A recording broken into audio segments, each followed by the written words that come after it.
All right. Good morning, good afternoon, and good evening, wherever you may be. Thank you for joining us. Another episode of Catching Up with Jacob. And we haven't caught up with Jacob today. He did a hot take for us, and it's very late in Scotland. So he's done a lot of work in Scotland and England. And many blessings to him as he rests and gets ready for this weekend. So we don't have Jacob on tonight, but he did hit a hot take. So watch out for the hot take. It's going to come out soon and probably today or at least tomorrow. And but without Jacob, we're still here, and we have Elon. Elon, how are you from Israel? Yeah, I'm good, actually. Thank you very much, Marco. Very good indeed. Well, thank you for joining us. Despite all the stuff going on in there, you are here with us, and despite all the health scares that you've had, you're here. Yes, I'm quite pleased to be alive. Praise the Yeah, Lord. Praise the Lord. We're glad to have you here, brother. Thank you so much. yes. And we also have Davey. How are you, Davey, this morning? Yeah, yeah, doing good. Just thank you for all bearing with us. Just we've had a few technical issues this morning, but apart from that, we're doing good.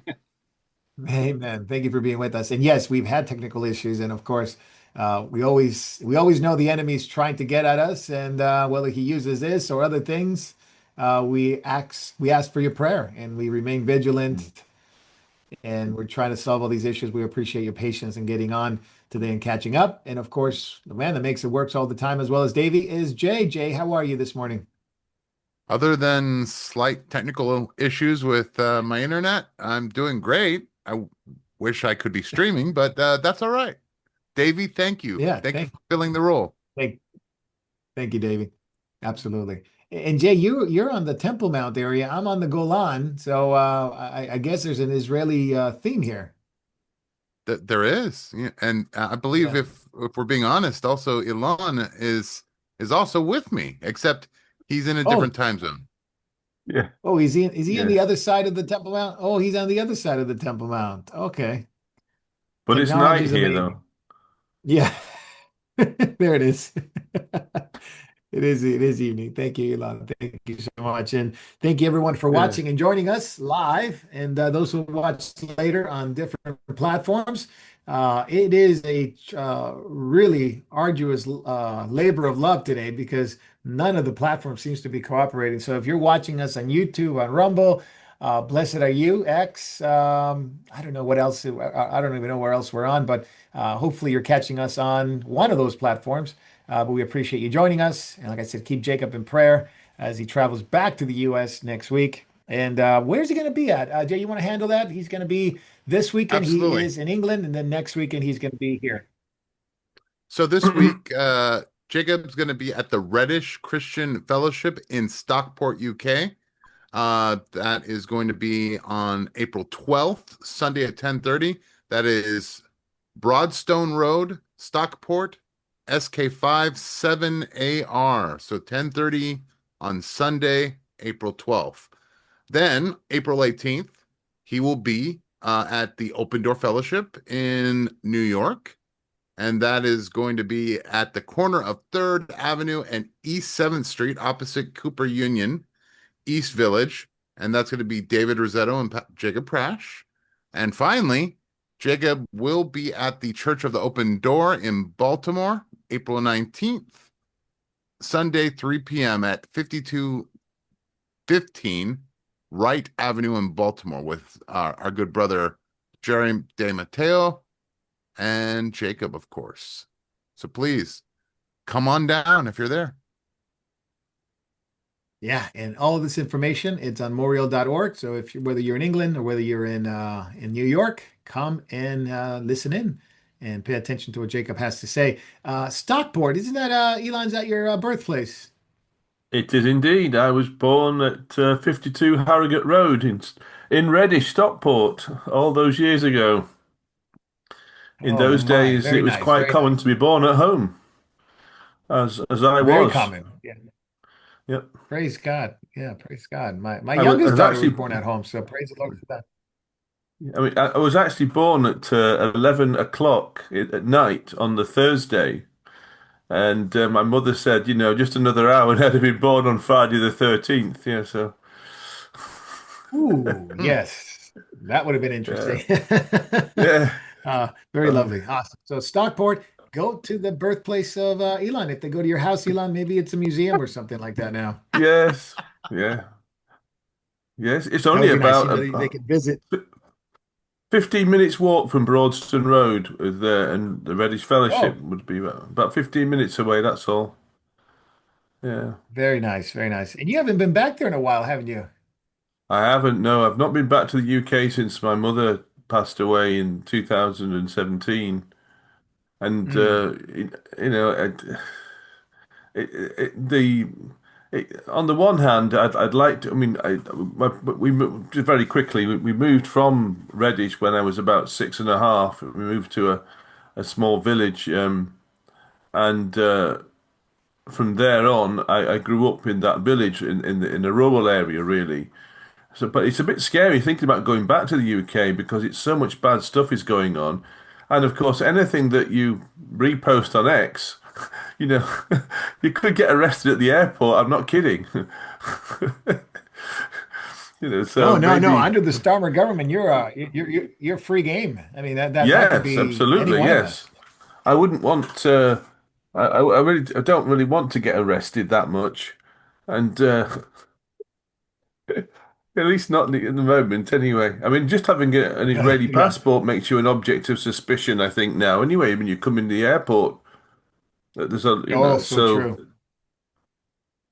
So true. And mm, with the advent of AI and everything that comes with it, I mean, they can find out things about you very, very quickly. So anyway, yes, like, don't want to be conspiratorial and all that and sort of weirdness, but it is the world in which we live in. And unfortunately, yes. regarding weird stuff, yeah.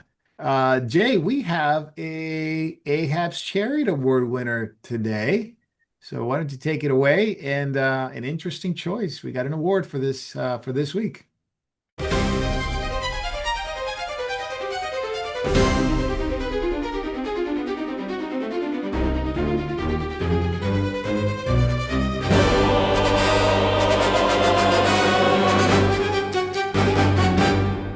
All right, hitch up the horses. It's time for this week's Ahab Chariot Award because when you say, I am as you are, and climb the chariot with everyone, truth doesn't get rejected, it gets blended. And this week's driver, Dallas Jenkins. I feel like it's okay for me to say this because, as you know, I'm honored evangelical mascot of the LDS Church. So I've been granted favor to say certain things that maybe others can't say. Yeah. I would say that there's such a reverence and there's such a genuine respect for Christ, which is great. You guys probably do that better than we evangelicals do it. Let's call it what it is. The full ecumenical drum Ooh. circle. Baha'i over here, Catholic over there, Got that. Mormon influence in the mix, and everybody swaying, everybody vibing, and right at the center, Dallas Jenkins, your feeler in chief. Because nothing is the standard more than let's all sing Kumbaya. And sure, Chosen looks great. It moves people. But when gospel becomes shared emotional experience rather than declared truth, you don't just lose a story, you lose the truth. So, Dallas, we want to thank you. Yes, you have Mm. touched millions of unbelievers and have introduced the idea of Christ to them, but it would have been nice to actually had the real Christ rather than the emotional Romy guy do it. So you have won. Such a great Mm. chariot award for you too. That is our Yeah, winner. I mean, he's correct me if I'm wrong, Jay, but yeah, correct me if I'm wrong, but there was a relationship with Jonathan Rumi, obviously with Catholics, obviously with LDS, with Latter-day Saints. So he's been playing footsies for a while, hasn't he? Yes, for a very long time. And it's you think about it, like Angel Studios is supposed to be catering to evangelicals. That seems to be their main bent. But at the same time, you look at who is on their board, which I don't know if we want Yeah. to go into that a little bit. It gets a little bit murky. There's not one Yeah, evangelical we're on gonna their management board. fascinating. We're gonna talk about Yeah. Angel Studios later on in the episode, so stay tuned for that because they got a film coming up that Oh, surprisingly they are distributing it. So let's do that. So Well, Jade. Thanks, Davey, for the this week's Dallas Jenkins Award. In fact, we could actually rename it after him, the Dallas Jenkins Award. But I think the Ahab's Chariot Award is a lot better. I think that's a lot better. So, all right, gentlemen, let's catch up. Day 42 of the war, day 3 of the fragile ceasefire. It took 40 days to get to the ceasefire. So the Jerusalem is reopening the Temple Mount. As you can tell, Jay's already there and Elon's already there. No, I'm kidding, but on the background, but it is open. Operations to Lebanon are still going. There are strikes coming from Hezbollah Yeah. from the north, and Israel's retaliating. So that's going on. But first off, and first of all, who do you think is winning the war at this time? Elon, just a quick question because this question has been asked to a lot of Americans and British citizens, UK citizens. Surprisingly, they don't know, or at least they're told by the news that Iran is winning. But who do you think is winning this war? Well, first of all, you before you ask who's winning, you've got to ask, well, what's the objective of the war? I mean, what are our objectives? Uh, and are we achieving them? I mean, this is the thing. I mean, of course, the ideal situation, what we would really love to have, is that the regime it collapses under the weight of the combined attacks, and the Iranian people get their country back after 47 years of occupation by jihadi nutters. Whether that will happen as a result of this war, at least as it is at the moment, is a question. I mean, you could say that one of the objectives has been met, at least that we've stopped the Iranian regime's, nuclear program in its tracks. But even if we all went home now, of course, we would leave a whole load of other problems. We can't leave the situation with the oil supply as it is. So there's something has to be done about that.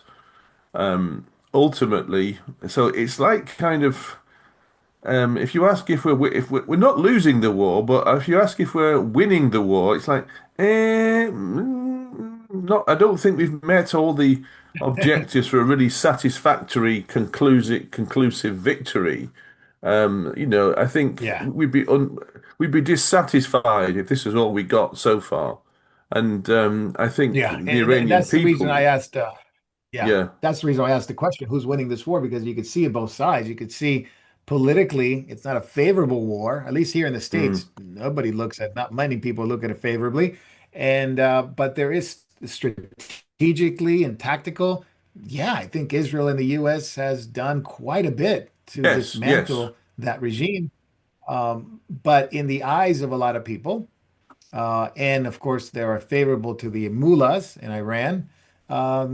This war is not very popular. So even though the war has been a success tactically, not a success politically. I mean, at least Netanyahu's not having great success in terms of how he's being attacked for running this war. yeah. I mean, look, I'm on the one hand, this war it does have the potential to go to go a little bit wrong.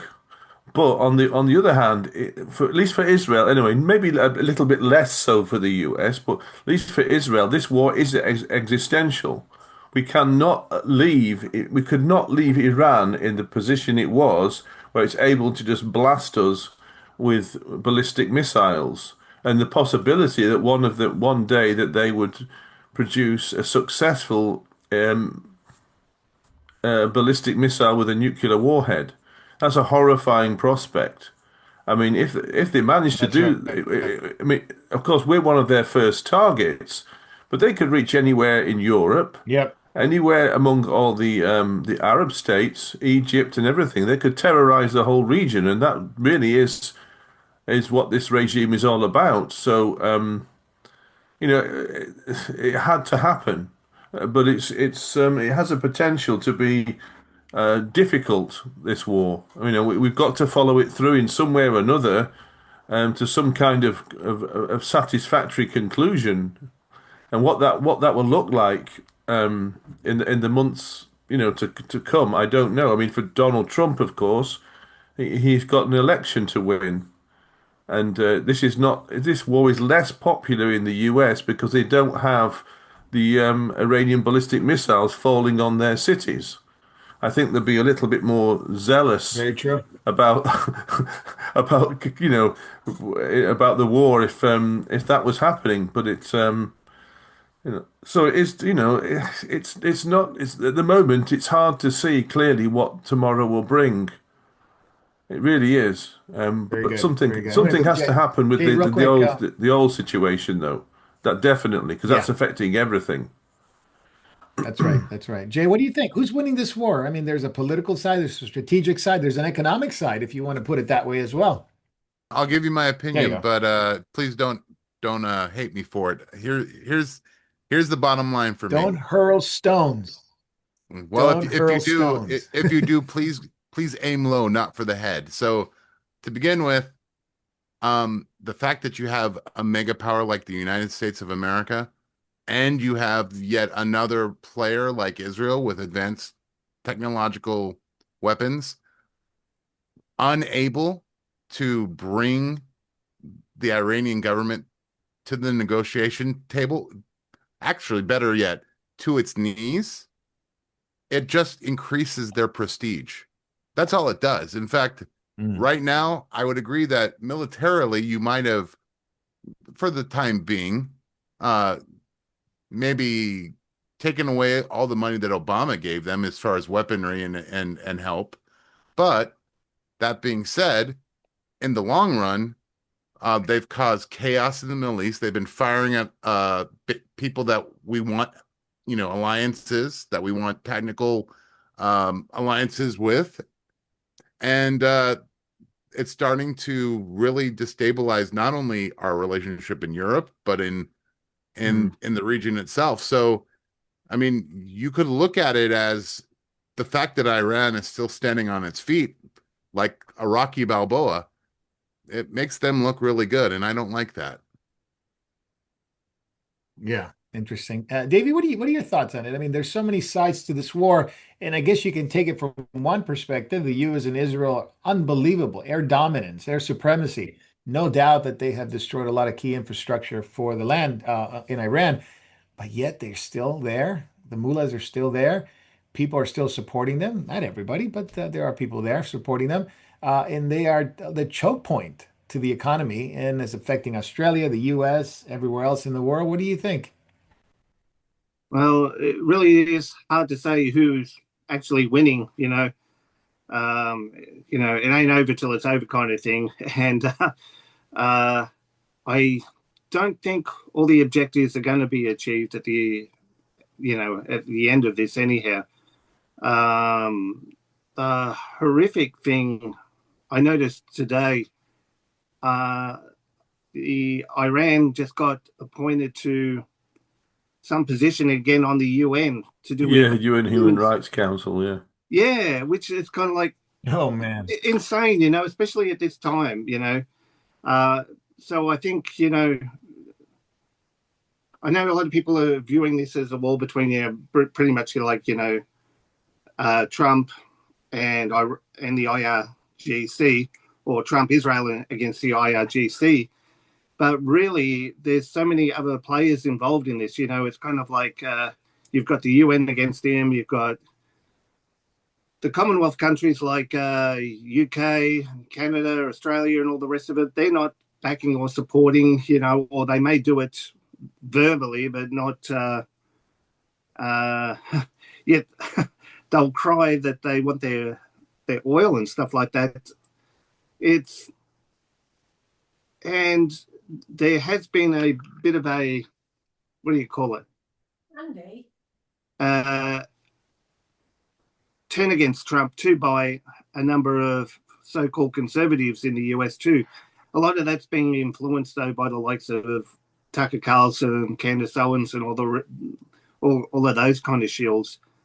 So it is really kind of hard to sort of say what's,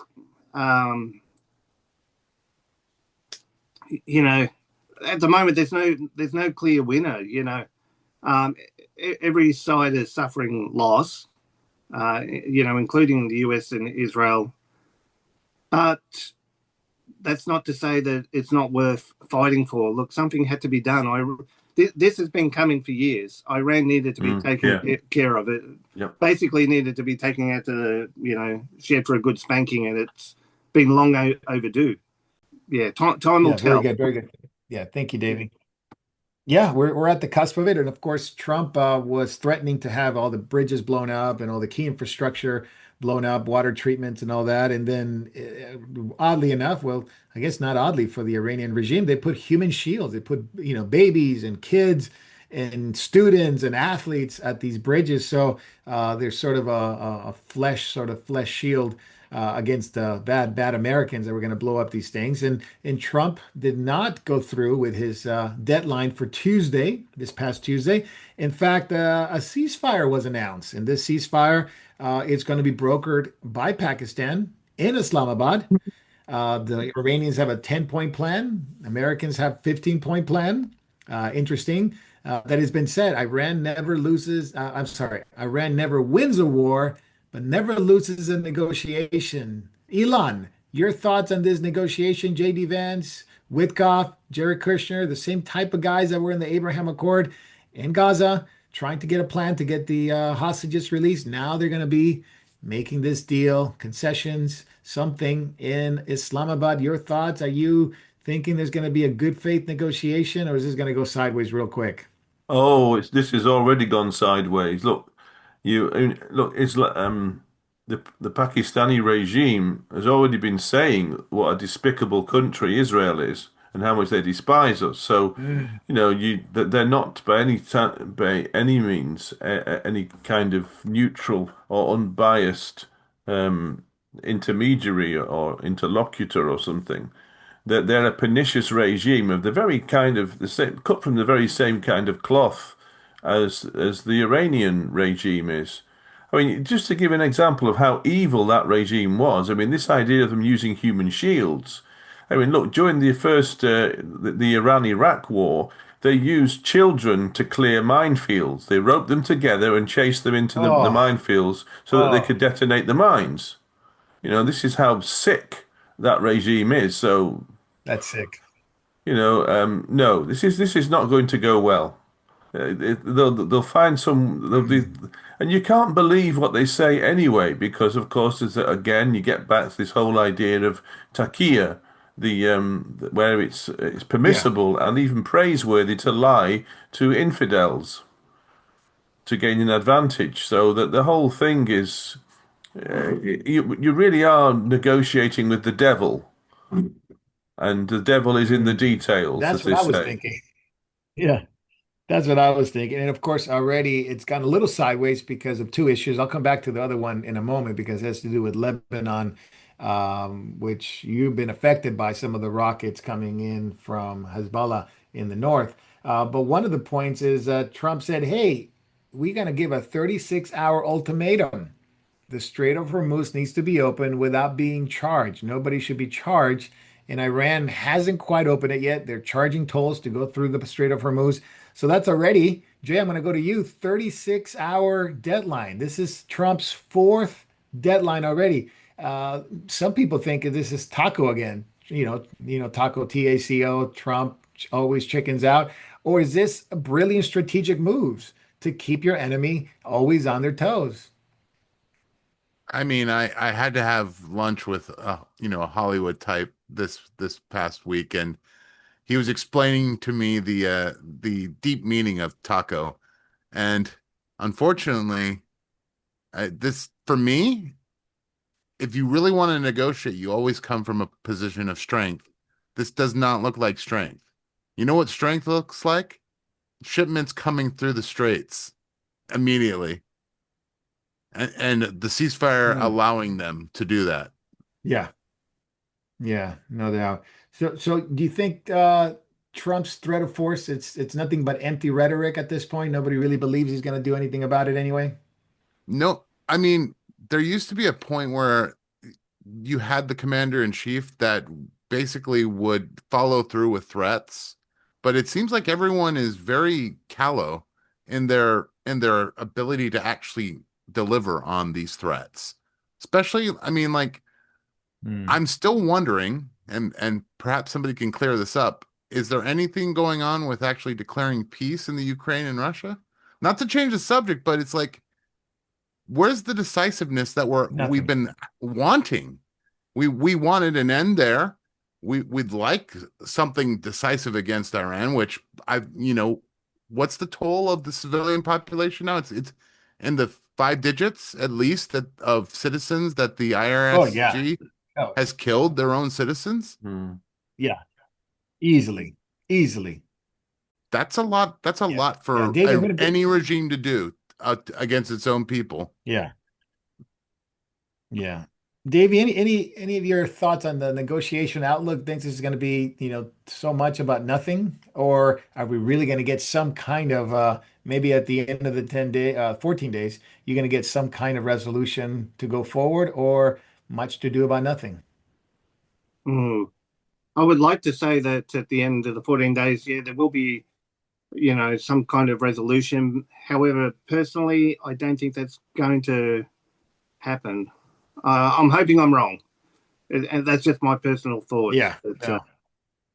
No, I understand. I understand. It's been disappointing in a lot of different ways, and some people have said, "Hey, Trump keeps threatening, but nothing ever gets done." I mean, yes, air supremacy, and they destroyed a lot of things, and they set back the regime for a while, in its rocket and missile launchers and all this stuff. But overall, it seems Iran still has some negotiation room, which you negotiate with terrorists. It's always been a thing. We didn't used to negotiate with terrorists. Now it seems like we have to. Seems like we have to do it to keep the economy going. I'm going to go back to Elon. Elon, Lebanon is going to be a sticky point to this, and there are two sides to the story. On the one hand, Iran is saying Israel violated the ceasefire because they're firing into Lebanon against Hezbollah targets. Well, they call it villages, but they really are Yeah. Hezbollah targets. On the other hand, JD Vance and Us America here and Trump is saying that was never part of the deal. Lebanon was not part of the negotiations with Iran in terms of the ceasefire. Of course, the Europeans always come through, and they jumped on the side of the Iranians and said, "Bad, bad Israel, you are destroying any ceasefire or any peace negotiations because you need to stop firing at Hezbollah in the villages in Lebanon." What's your take on this? Well, first of all, as you pointed out, there are multiple versions of this, the idea of this ceasefire, depending on whom you talk to. Um, so, but no, the Lebanon was not included in this in any way. And look, the Iranians, within a few hours of the ceasefire being announced, they fired a load of rockets at Tel Aviv and Jerusalem. And so, and you again, we're not negotiating with an enemy who ever does anything in good faith. They're completely treacherous, right down to their very core. So, Hmm. you know, the Lebanon thing will burn on. I mean, I think that, we would be very stupid not to. I mean, if to, well, the thing is, Israel needs to keep its operational, what's the word, autonomy open to respond to threats from the Lebanon anyway. And they've been merrily firing a lot more rockets over the border than we've seen for a long time. Even I mean, over the last few, we had seven today, seven alerts here in Nahariya, and that's just here. Oh my. Oh Yeah, my. and Oh my. some quite loud booms See, from the it is the interceptions. yeah. Isn't it interesting, Elon, just your thoughts on this one too, that Israel's been sidelined on the Iran negotiations. It's really just JD Vance, Witkoff, and Kushner. There's no Israeli presence there in the negotiations of the ceasefire in their terms. And there's been some Knesset members who are saying, hey, why are you guys leaving us out? We have no say on this ceasefire. And they're not too happy, even with the obviously not the 10 points of Iran, but even some of the 15 points from the US. It kind of leaves room for the Iranian regime to continue, which is not exactly the same outcome that Israeli needs in order to continue. Obviously, as you mentioned earlier, the proximity to these rockets is Yes. much different than Washington to Tel Aviv than it is to Tehran. Yeah, I mean, look, this whole any deal you make with Iran will fall apart very quickly because Mm. it's like with the Oslo Accords, how often the Palestinian Authority and its proxies violated them. They were just a pipe dream. So any kind of agreement with the Iranian regime will inevitably sooner or later be violated. So we just have that expectation in Mm. mind. So they, I hope I'm wrong, but I suspect that what will happen, and unless some solution that we haven't seen happens, that at the moment it looks like the objective of removing the Iranian regime may not be realized, and we will end up in some way, Israel will end up in some way holding the baby because Mm. we will have Yeah. to respond to whatever the regime gets up to, or even preemptively carry on hammering it whenever we see anything stick its head up above the battlements, or anything that looks like a future Uh, threat will have to be finished by us before it takes root. But I just think we're going to end up with a situation of continued war with Iran on a slightly lower level once American forces yeah. depart. And that's a pessimistic view. Yeah. And I hope I'm wrong. I really hope I'm wrong. I hope that the regime collapses. But I just, at the moment, I can't see how that's going to happen, at least in the short term anyway. Maybe it can be eroded Elon, over. they announced that they're going to Elon, they announced that they're going to have peace talks with Lebanon. They announced it today. So there are two sort of peace talks negotiations going on. One is with the Iranians, that's Americans with the Iranians. And secondly is the Israelis with Lebanon, which we might as well just say slash Hezbollah. David Freeman, the former ambassador to Israel from the U.S., has said something before. I think he said a couple of years ago. It seems like Israel was not interested in winning a war anymore. And this had to do with the IDF faction that seemed very happy with the two-state solution and never really winning a war. They haven't won a war since 73, is what he said. It was always a stalemate. It's always kicking the can down the road. Are we suspecting that this is going to be the same? You have Gaza, you have Lebanon, now you have Iran, three powder kegs that you're sitting on, but nothing's really done about it. Well, I think with the current government we have here, I, I certainly in regards to the Lebanon, well, as I mentioned in the report, the Israel report on I gave on yesterday, Yeah. Israel, we're expanding our buffer zones all around our current borders, and particularly in the Lebanon. And I think what we're going to see is a far more aggressive policy and more proactive policy against aggression from Hezbollah.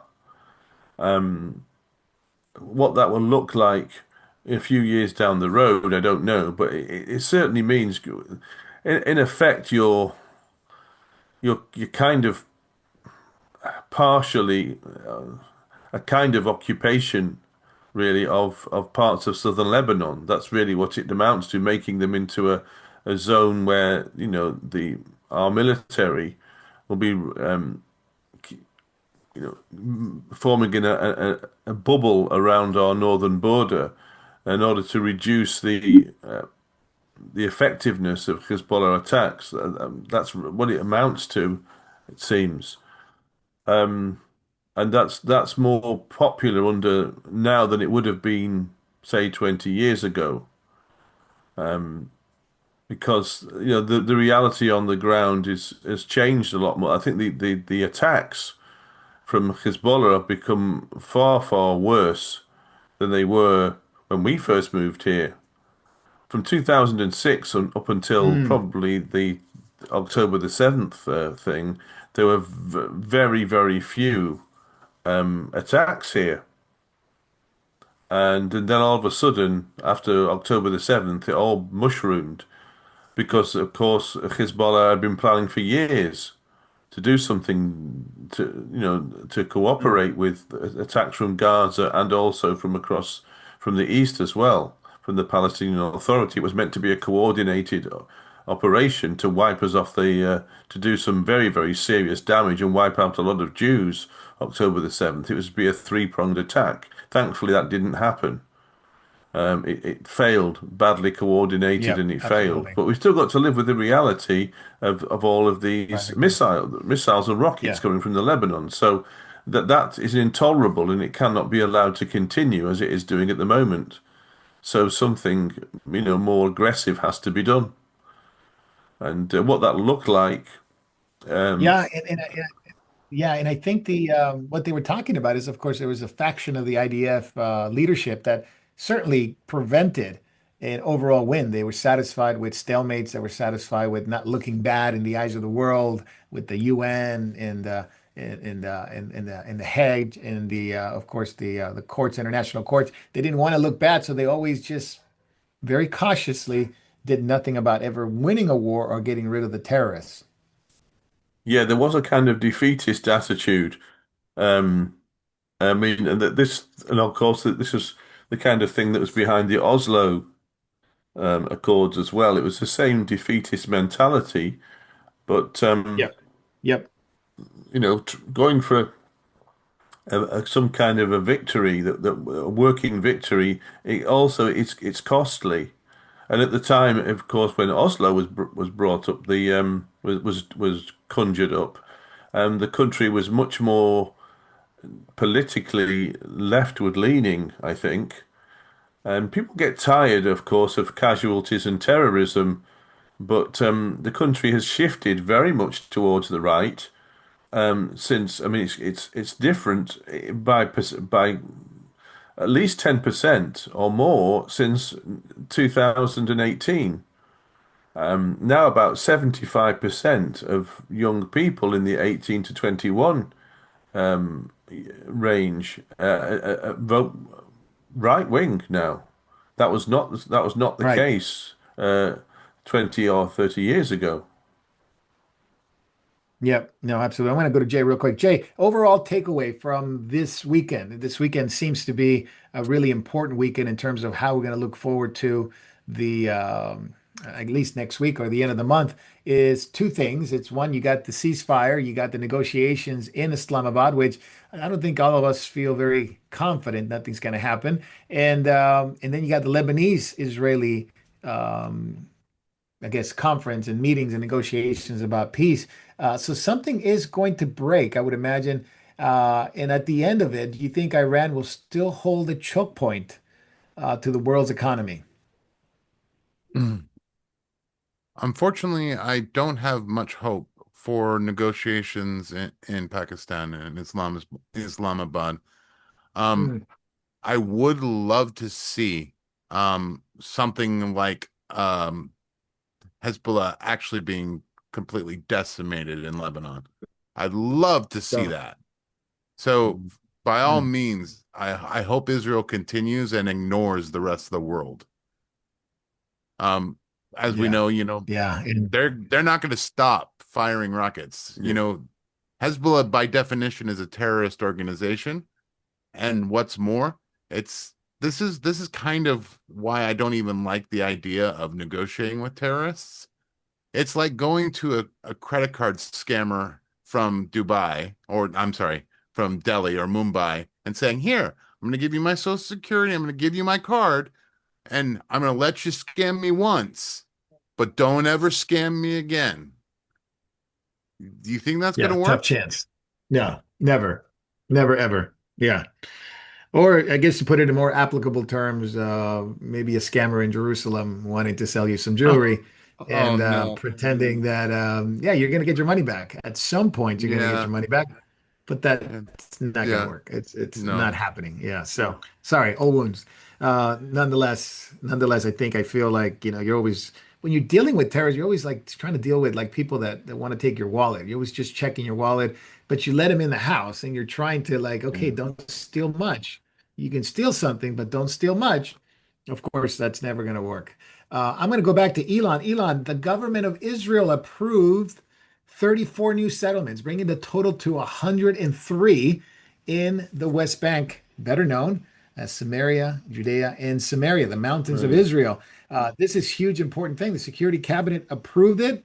34 new establishments, settlements are coming in the next weeks. This is a big approval. Of course, the nations are screaming, no, no, no, no, Jews, you can't build in your land. This belongs to someone else.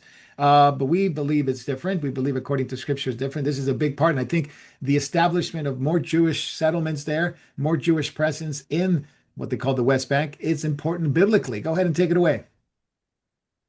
Well, first of all, I think we've mentioned this before months ago. Israel's got to the stage now. The October the 7th abomination uh, opened people's eyes to the reality of the situation that the world's never going to approve anyway. And with the government that we have now, and seeing the way that the European nations have acted, like Britain, for example, and France and Spain, we no longer care because we'd rather stay alive and not be annihilated. That's And good. so, putting ch changing the reality on the ground in those areas.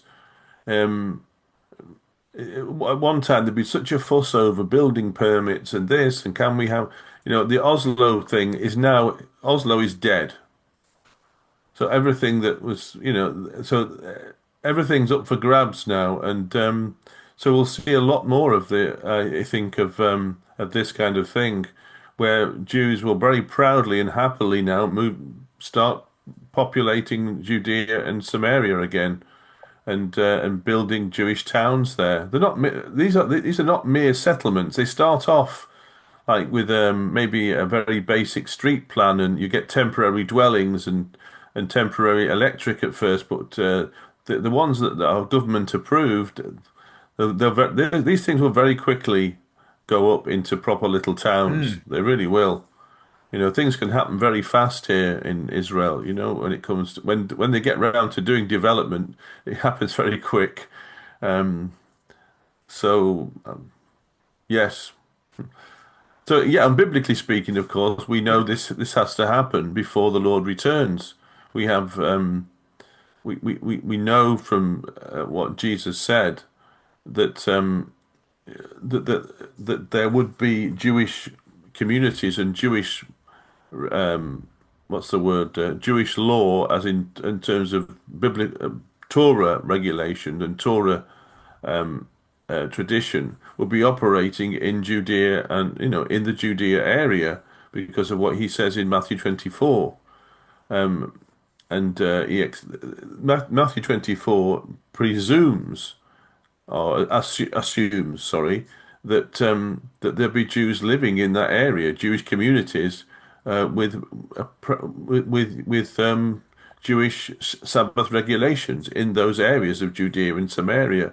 So yes, it's one of the precursors to the events that we see in Matthew 24. So it's going to happen. Yeah. And I remember from Zechariah, where it talks about they would surround Jerusalem, Yes, Judea, and Jerusalem. And then, of course, Matthew 24 speaks of those who are in Judea, flee. yes, So Jesus is speaking to those at the time that will be living in Judea. yes. And of course, we've seen the increasing settlements and cities and blossoming of Jewish communities in those areas, unlike any other time in history. Of course, this as the Yes. chagrin of a lot of nations.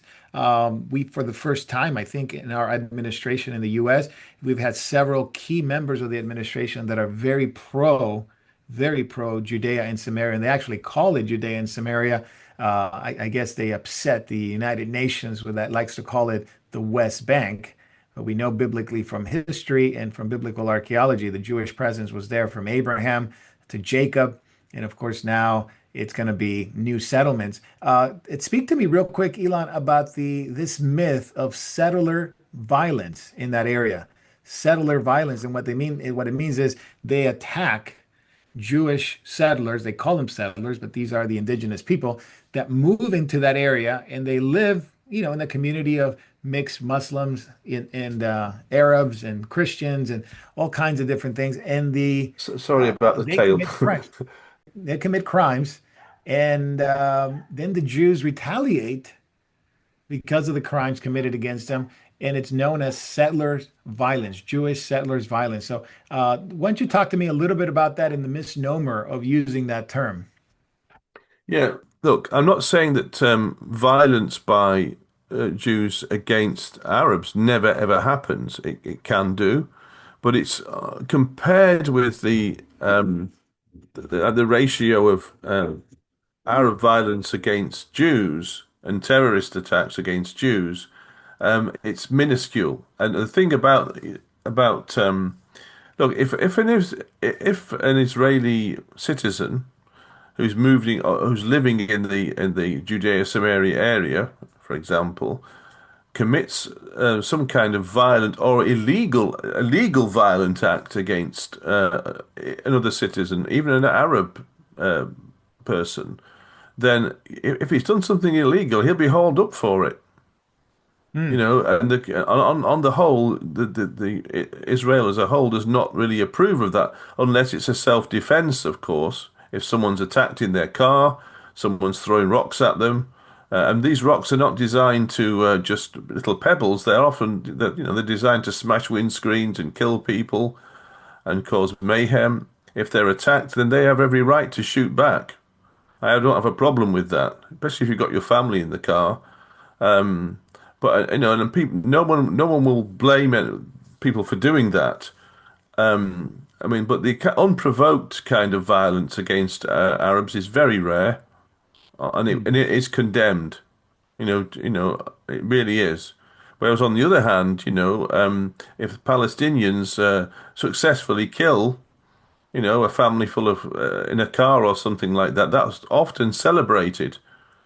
So there's a huge difference between the way that this works, and Arab violence against Jews is far more common in the West Bank area, the Judea and Samaria areas, than the other way round. Yeah, But and it's the that's pretty media common, twists it. and I agree with you. It's very common that you find violence coming from the Muslim communities toward the Jewish community, and that goes back a long time.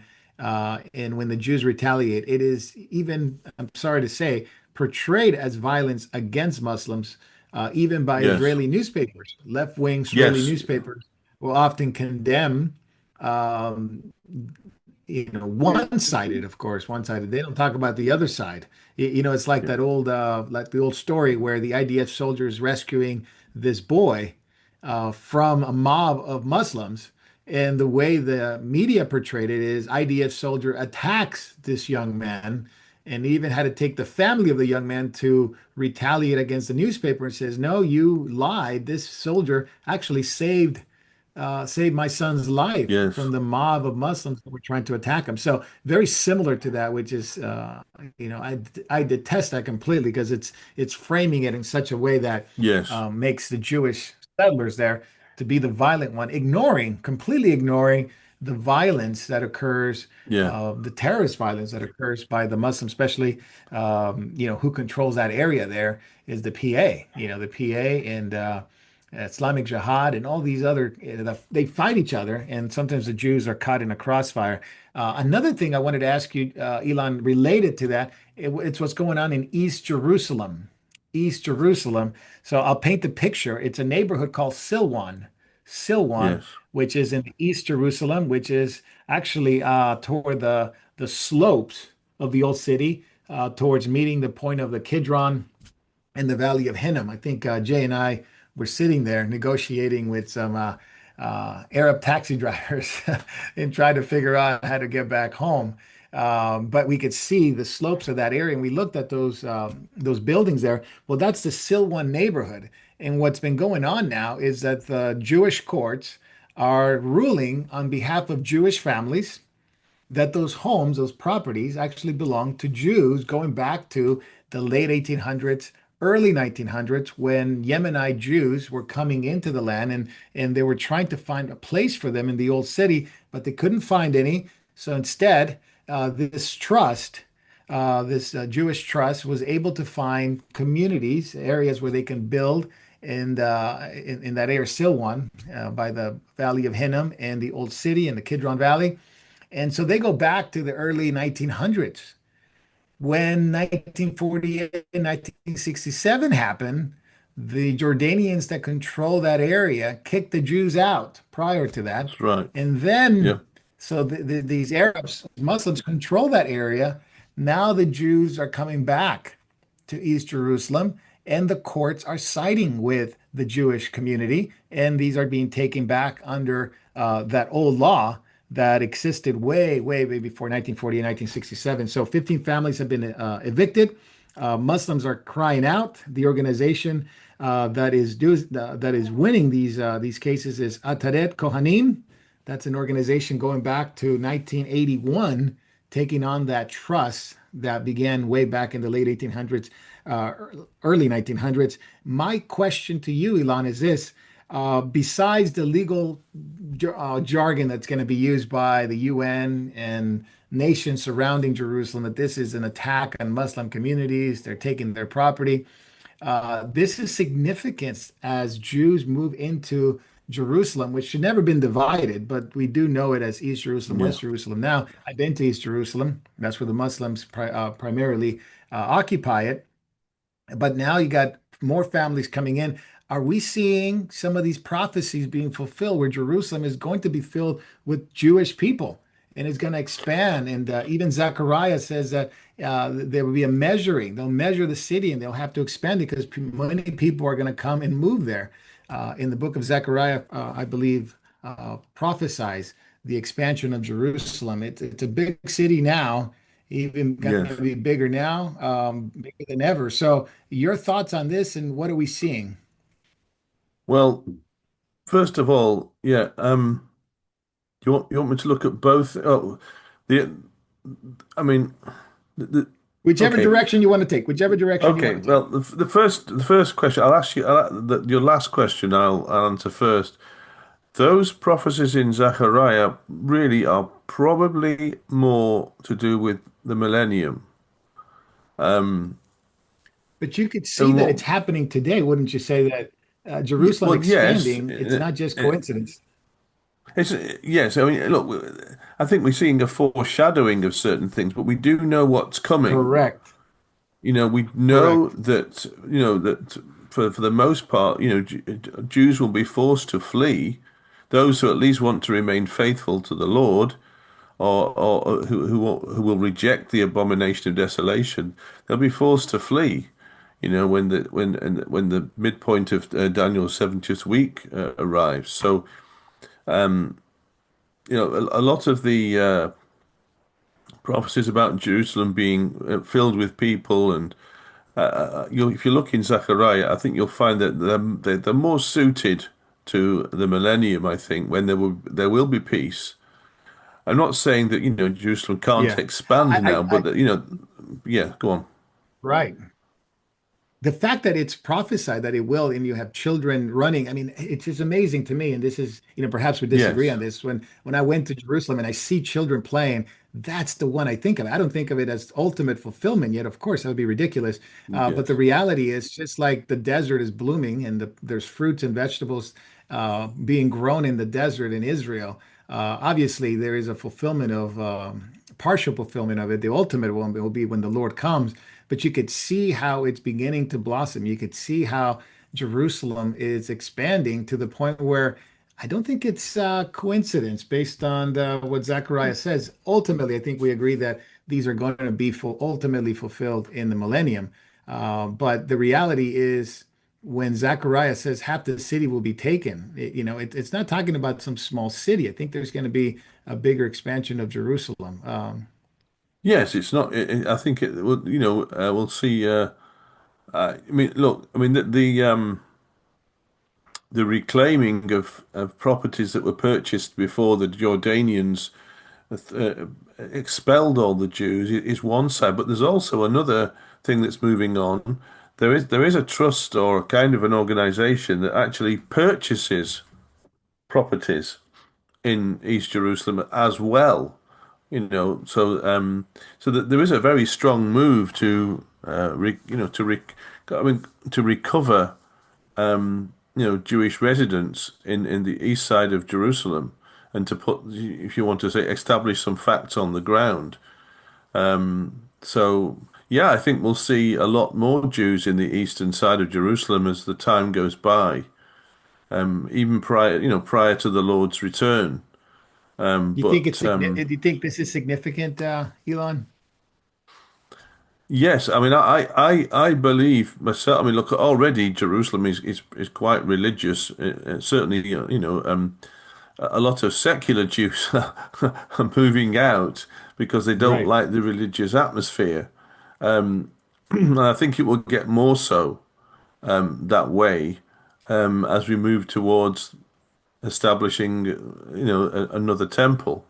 I think what will happen is that you will find that rabbinic regulations concerning Shabbat and other things will become more strictly enforced in Jerusalem once that temple goes up. Because you of course you see that in again in Matthew 24.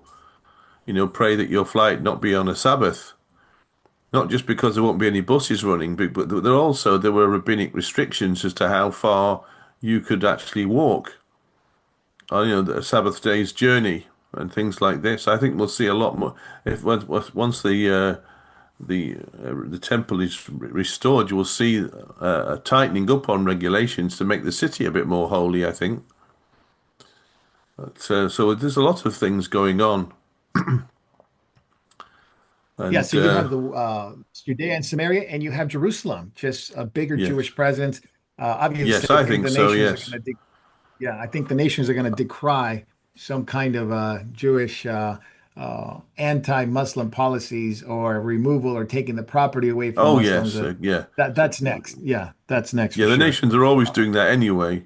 Anytime, the Jews assert themselves or rightly defend themselves, the hypocrisy of the Western, most of the Western nations anyway, is staggering.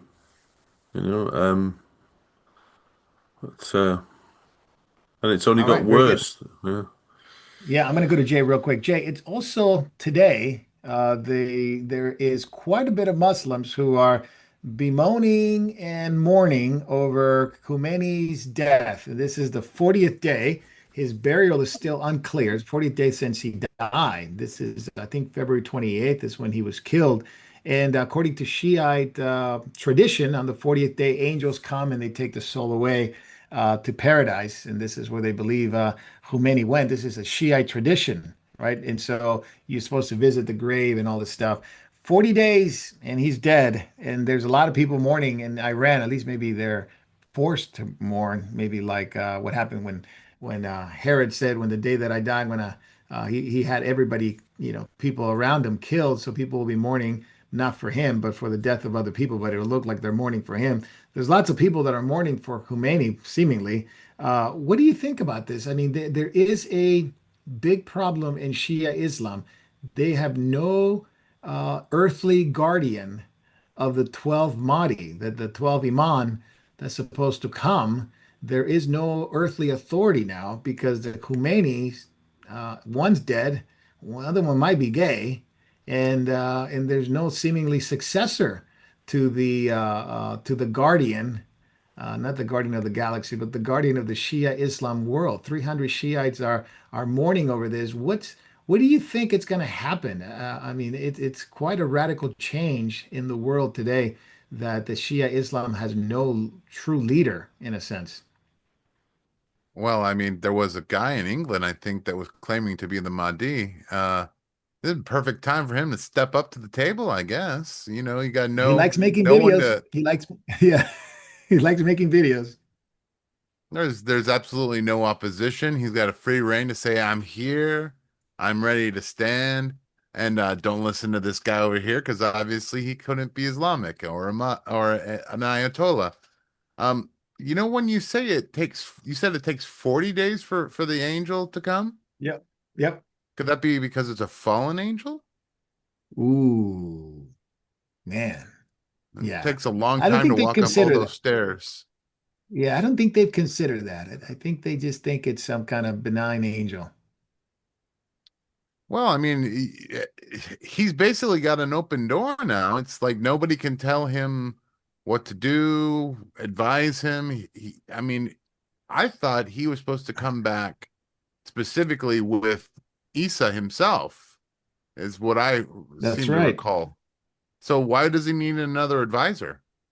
He's coming with the best counselor you could have. But isn't Shia Islam, in your opinion, in disarray? I mean, putting myself in their shoes and going like, okay, I believe, it's kind of like Roman Catholicism. It's like you have the Pope who's supposed to be an earthly steward or a representation of Christ on the earth. And let's say, what would happen to every Catholic if all of a sudden the Pope was taken out of the way and you can pick a successor? And that's very similar to what's going on with Shia Islam now. There is no successor in the wings. I mean, like I said, the one that's supposed to be, it's either gay or he's not even around anymore. And there are and then the Twelvers, which believe in the 12 Imam that's supposed to come. He's not here, but the Twelvers are going like, who do we pick now? We have no way of choosing anybody right now. There's no successor, and there's no plan to succeed him. I mean, just like the Vatican, I'm sure the College of Mullahs will come together, and we'll see white smoke of one kind or another that will suddenly they'll have a new one, and hopefully Israel will immediately take that person out. If not Israel, hopefully Mm, somebody else. I hope they go yeah. all the way down the line until that wicked religion has some kind of reformation. Yeah, isn't it important to witness to Muslims, especially if the Shiite version of it, which are in disarray right now? Jay, your thoughts on that? If obviously many of them are in Iran, but there are factions and throughout the world. Like I said, 300 million of them, which is about 20% of the Muslim world. But they have really no hope at this time. And what can we do as Christians to reach out to them, pray for them, obviously, but reach out to them and obviously they believe very radical things, but at least as a witness for Christ to them, which they are in an imploding religion at this time. Well, it says, "Cursed is he who puts any hope in man or in flesh." Um, put your hope in Christ, not in any religious leader. Um, that we have no confidence in people like the Pharisees, the Sadducees, the mullahs. Our confidence comes directly from the fact that Jesus is the hope. He is the King. He is the person that reconciles us to God Himself. So if you know a Shia, I mean, now is the time to tell him, look, your whole system is in turmoil, yet my relationship is intact. Hmm. Perhaps you Praise the should Lord. Yeah. consider and pray for that relationship. Amen. Well, please pray for Muslims, especially within the Shiite communities. There's many people that are distraught at what happened. And of course, they have no successor at this time. So you're right, Jay. There may be a possibility that they bring out another, just like the Cardinals would, bring up another pope, and they'll vote for them and all the stuff, and the bishops will vote and all the stuff. And I'm sure they'll trot somebody out at some point. But I pray for Muslims that they'll come to Christ. I pray that through evangelism and bold witness, we can make an impact in their lives, especially now that they're in disarray. Speaking of people that want to bring about some kind of messianic figure, Jay, I'm going to stay with you. Uh, Encapsulate me your thoughts on Trump. And Mhm. what I mean by that is he captures a lot of headlines, and there are a lot of Christians, and even on this chat in comments, so there'll be Christians from different sorts of walk that would, number one, hate him without any reason. They just hate him. They don't trust him. They absolutely despise him. Other Christians absolutely love him. They think he's the best president ever and all this stuff. And they're polarized on both sides. One that hate him, one that love him. At the end of the day, he is the president. If you listen to the media, he's the worst president. Some think he's like an antichrist to that degree. Some think he's like a messiah-like figure. And there's people that would do whatever Trump says he'll do.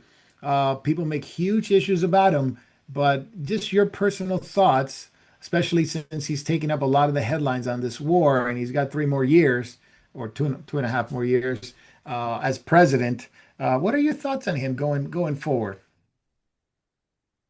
I think the problem that we have with Trump is the fact that he, over the years, we our expectations have been whittled down to nothing.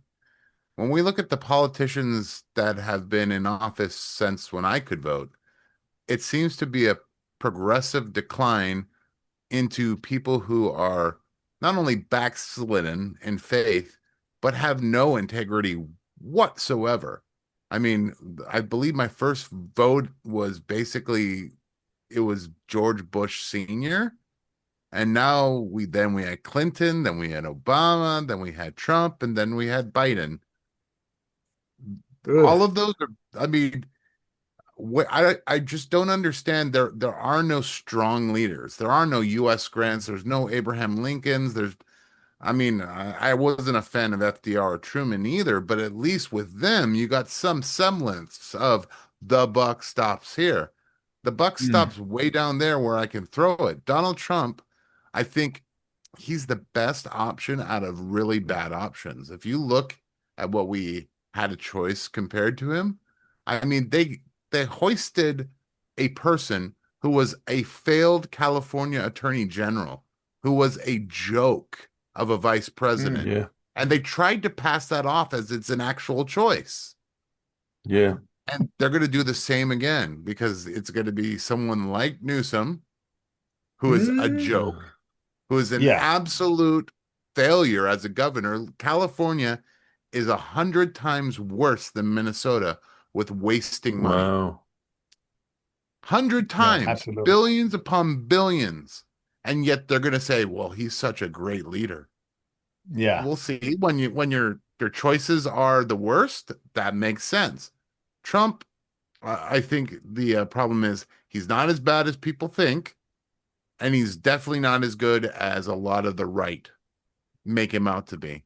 I think But if we're honest, he's very self-interested. He's very into his own image and his own family. But at the same time, part of that, I think, is that he wants a stronger America, a more assertive America. The problem is, who is advising him and why is he listening to them? Yeah. That's yeah, a good Jay, but he point. does do Elon, fantastic mean tweets. I mean, his tweets are yeah. fantastic, you know. Well, Elon, I'm I gonna go to you wish real quick. Yeah, go ahead. I wish the mean tweets would actually produce results and not just Yeah. entertainment. Yeah, it's true. Elon, I'm going to go to you real quick because people make a huge issue about him, huge issue about him. People love him, people hate him, people antichrist, people think he's like anointed by God to do this. People think he's an opportunist. Some people think he is a loyal patriot. Some people think he's just a flawed man with a lot of flaws, just like many other ones that came before him. But your thoughts? Well, yeah, you can see that he has flaws. There's no doubt about it. But look, when you compare him to some of the other world leaders that this planet has the misfortune to have living on them, you know, look at what's it, Sanchez in Spain, that Oh, Pedro Sanchez, that yeah. Macron, Ursula von der Leyen, and Keir Starmer. You know, I mean, really, he's actually, you know, he's Trump is really the cream floating on the top. compared with some of the others. I mean, really. And okay, yes, he is flawed, but I do believe he loves America and he wants it to continue. He's not. I don't think he's one of the ones who wants to drive the country into the ground, unlike the the Prime Minister of Britain, for example. I do believe he may have self-interest, yes, and he may have a large ego probably as well, but he does have some balancing good qualities too, I think. And yes, he does have bad advisors in the terms of the spiritual advisors anyway. But I'd rather he was Prime Minister of the UK than that goofball that they've got at the moment. I I mean, You know, mean, he is he is Scottish descent. I mean, maybe you can get him down there. he does seem to have a degree of backbone, and he's not just a mere jellyfish either. I think if you put that for example, I mean, of course, living in if you're an American citizen, you might fall on one or the other side of it. You might be a bit jaundiced about him, but if you were living in the UK now and somebody said working class, you live in the UK now, and someone said, if tomorrow there was a there was a general election and you could have Donald Trump as your prime minister, would you vote for him? Yeah, you'd probably find, oh yes. You know, I Mm, mean, um, now yeah, that you put very. it that way, Elon, I mean, I would take Kamala Harris over Starmer. wow. Uh, Yeah, I would take a you lot of know, people over Star. I I would mean, take a I lot of I people. I give you the worst of America's politicians, the absolute bottom of the barrel, still better than Starmer. Yeah, Speaking of, well, let me go to Davey real quick before I go there. Davey, your thoughts? You got a, splendid leader in Australia at the moment. All kidding aside, tongue in cheek. But your thoughts on Trump, the way people view him, especially from Australia, how in comparison to Albanese. Okay. Well, the way people view him here is actually the way the media present him, and the media never always present him looking like an idiot. It's the only way I can sort of say it, but the media Yeah, never shows him in a good light. They always kind of, when it comes to what they show of him on TV, their editing is always kind of like, let's pick the worst part, let's just take a half a comment here and we'll paste it with this comment there to make it look like 10 times worse than what he's actually saying. Me personally, look, I think I wish our leaders would do what he's doing. And like, I think it's awesome that he actually does put America first. He does put his own country first. We wouldn't be in half the mess we're in at the moment if Albanese would think that way. If he would put Australians first. That yeah, we rely on our roads, on our networks to get things transported from one area to the other. The infrastructure we got now here, we're a sitting duck. You know, because of the lack of policies that he's had. It's just kind of like I think people want to buy into this kind of like kumbaya global community kind of thing. The globalism idea that we can all be yeah, one and all that kind of thing, and we'll all get along. Reality is, look, that's never going to happen.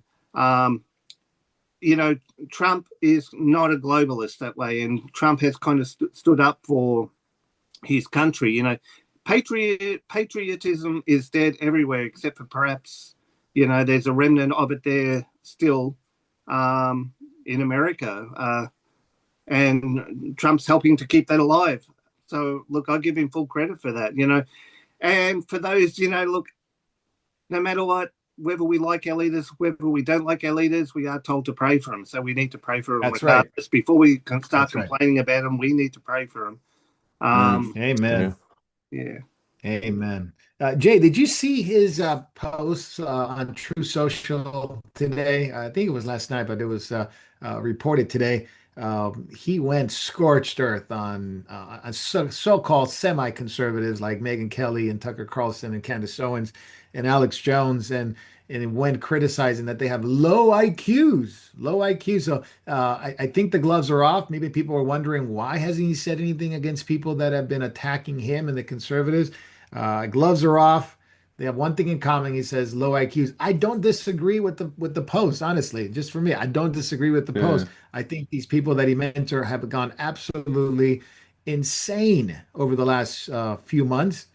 And then, the connection to Alexander Dugan, the Aleister Crowley worshiper type guy, are very real. So your thoughts on Trump going after these guys?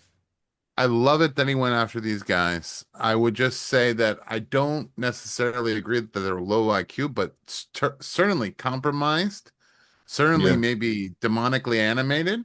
Um, definitely uh, completely evil in some of the things they have said, especially Tucker Carlson, especially Candace Owens. I Mm. would put Candace Owens especially into, has anybody checked her mental health? Has she been Ooh. talking to someone? Yeah. Could she Mm, actually mhm. pass a psyche eval? These are things that I really have questions about. Um, And that's people were just me. wondering, Uh, Jay. Yeah, people were wondering, no, come on, Alexander Dugan's not a Satanist. He's not influencing these people. The more proof we show that these people are under the influence of Dugan, and Dugan is under the influence of Satan. There's no doubt in my mind. But what do you think? I mean, I have no doubt that these people are being influenced by the devil. I Yeah. mean, it's the same thing when you look really at how these people are tied together, the networks where the money comes from. It becomes apparent that there is something going on. It's the same thing. It's like they deny before their eyes that anything happened with Epstein. I mean, I know it's even a code word for conspiracy now, but how many people do you have to find out that he's related to in some fashion that are in power somehow for you to go, wait, there seems to be some kind of connection between these people? But Mm. the media, um, popular opinion is going to ignore that because I think a lot of popular opinion is also influenced by the same entities. Mm, yeah. Speaking of entities, you see Nick Fuentes wasn't added to the list that Trump went after. So he got really upset and he started making videos about praying for Iran, that Iran is really fighting for you, Jay. Iran is really, really in between us and the evil Zionists. So you got to pray for Iran that they can continue and bat for the little guy. Has he lost his mind? Literally, it's been abducted by Satan himself. I mean, if he believes that, you know, there, I'm sure you can find a way through one of the other countries into Iran, and perhaps if you want to put your money where your mouth is, you can fight with them to protect the little guy. I mean, put your conviction uh, along with your actions. Just don't mouth off. He's got the hat right next to him when he's speaking. It says America first, and I'm going like, obviously it's for show. It's ironic, whatever you want to. I think this guy is completely It's a deceived dog beyond whistle. his capacity to understand. Yeah, It's a beyond a dog capacity whistle. to understand. Yeah, He yeah, knows where no his milk doubt. and his bread and butter comes from. It comes from Yeah, the MAGA right wing that completely is anti-Semitic. He knows his yeah, audience. Who is he yeah. going to I call guess to? Is he going to call to the left wing? no, no. I guess the old saying is true, right? If you talk about Jews, you get views. And if you get views, you get some more money. So when there's Jews, there's views. And when you don't talk about Jews, and that's mainly now, 99% of his programs are really just speaking about Jews. That's really his, Yeah. like you said, his bread and butter. Jay, have we come to the point where hating Israel now is the new, let's say, COVID 19 of 6 years ago, that people are falling for the new psyop? That if you turn against Israel because it's a new trend, it might as well be 2020 again. I mean, you make that's a very interesting theory. I mean, it seems like they're testing how much influence can they have on the world. That's what that whole, jab was about. It was about, can Yeah. we influence them to do what we want? And right now, they're trying to influence people. Can we get them to hate who we want? And unfortunately, if you look Mm, at the world, it seems that the young people, a lot of them, will hate who they're told to hate on command, Yeah, especially the ones that the professors yeah. tell them, the ones that social media, short interviews tell them. I mean, it's propaganda. It's yeah. monetized propaganda, and it's very lucrative for Yeah. both sides. Mm. It so reminded me of the guy running around in a mask telling people to get their boosters, right? Now it's not that. Now it's people running around with Palestinian flags telling us you must hate the Jews, you must hate Zion. And obviously it's spiritual, it's deeply spiritual. If you look at Dugan, if you look at the hatred of Jews, it's anti-Semitism comes from the enemy. But there is the destruction of the Judeo-Christian world. It's just the Jews are just the target. And of course, we're going to talk about Christian persecution in a moment. I did want to go to Elon. Elon, real quick. 2017 was the 100th anniversary of the Balfour Declaration. Of course, the UK, England was a big part of it. And on November 2nd, 1917, uh, Balfour Declaration, it allowed homeland to be given to the Jewish people. Of course, since then, it's been a battle after battle after battle. But next year, it's 110th anniversary. Yes. What is the UK going to do, in your opinion? For the 100th anniversary, there was a lot of pageants. There was a lot of, obviously, looking back at history. There's a lot of commemoration of it, a lot of prayers. I don't know if the current prime minister, if he's still the prime minister in 27 and 2027, is going to do anything about this. 110 years of the Balfour Declaration. So, my question to you is your thoughts on 110 years of what it means, but also what is Starmer going to do, and what are people in the UK going to do now? Is it even going to be a faint memory of in the history of the UK how they helped Jews get back to the land? Well, to quote the saying that the title of that ridiculous book by Al Gore, the Balfour Declaration for a lot of the British establishment is an inconvenient truth. I think many of them would like to forget it had ever been written. The British Foreign Office has been very, very pro-Arabist for decades, and not too long after that Balfour Declaration was written, only 20 years or so later, you had the infamous white paper that was passed that restricted Jewish emigration into the Mandate territories, the Palestine Mandate as it was known then, just at the moment, really, when it was most needed. You know, Britain really did the dirty on the Jewish people, really. And it's been, I mean, you've had the occasional prime minister who's been much more favourable. I think Margaret Thatcher for one. But on the whole, particularly Right. under a left-leaning government, Britain has been no really true friend in a stable, faithful way to the Jewish people as far as the matter of Israel is concerned. It's not been a great friend of Israel. It's not been the worst, but it's not been the best either. And I think in practice, the British government, on the whole, has repudiated the Balfour Declaration.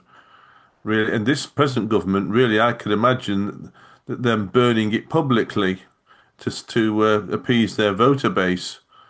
I because they've basically ripped up so many other things in order to gain Muslim votes.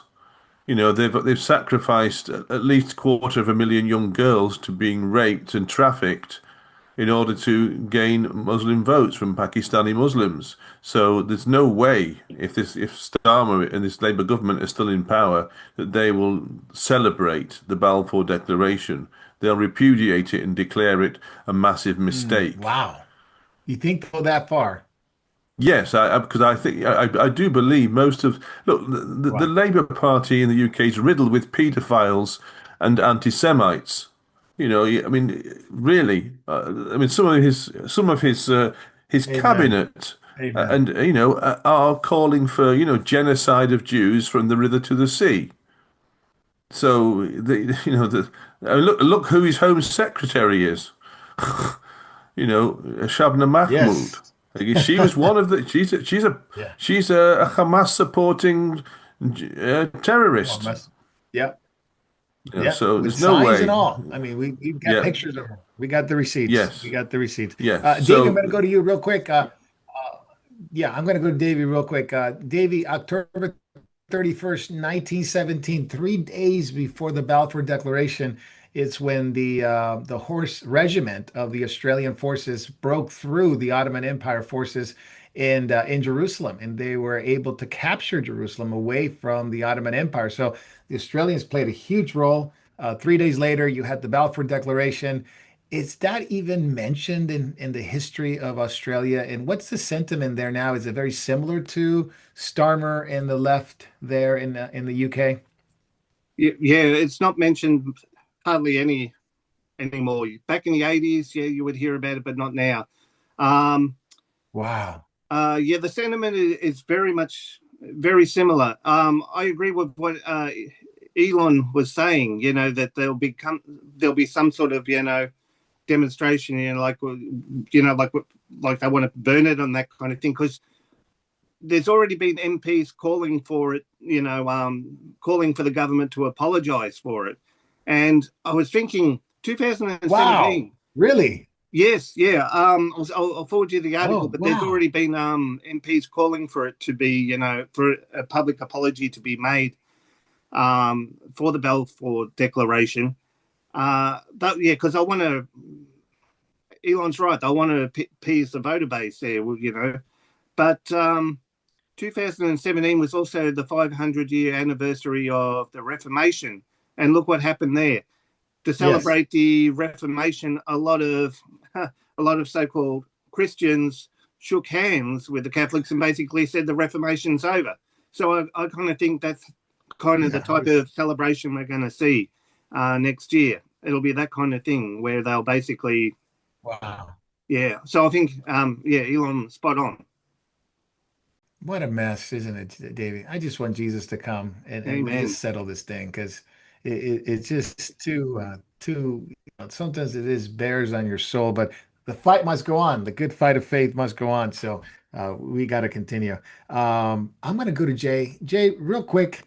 This is Christian issues, pop culture, entertainment issues, and how do Christians view entertainment and pop culture? Because it is a big part of our lives, and especially living here in the West.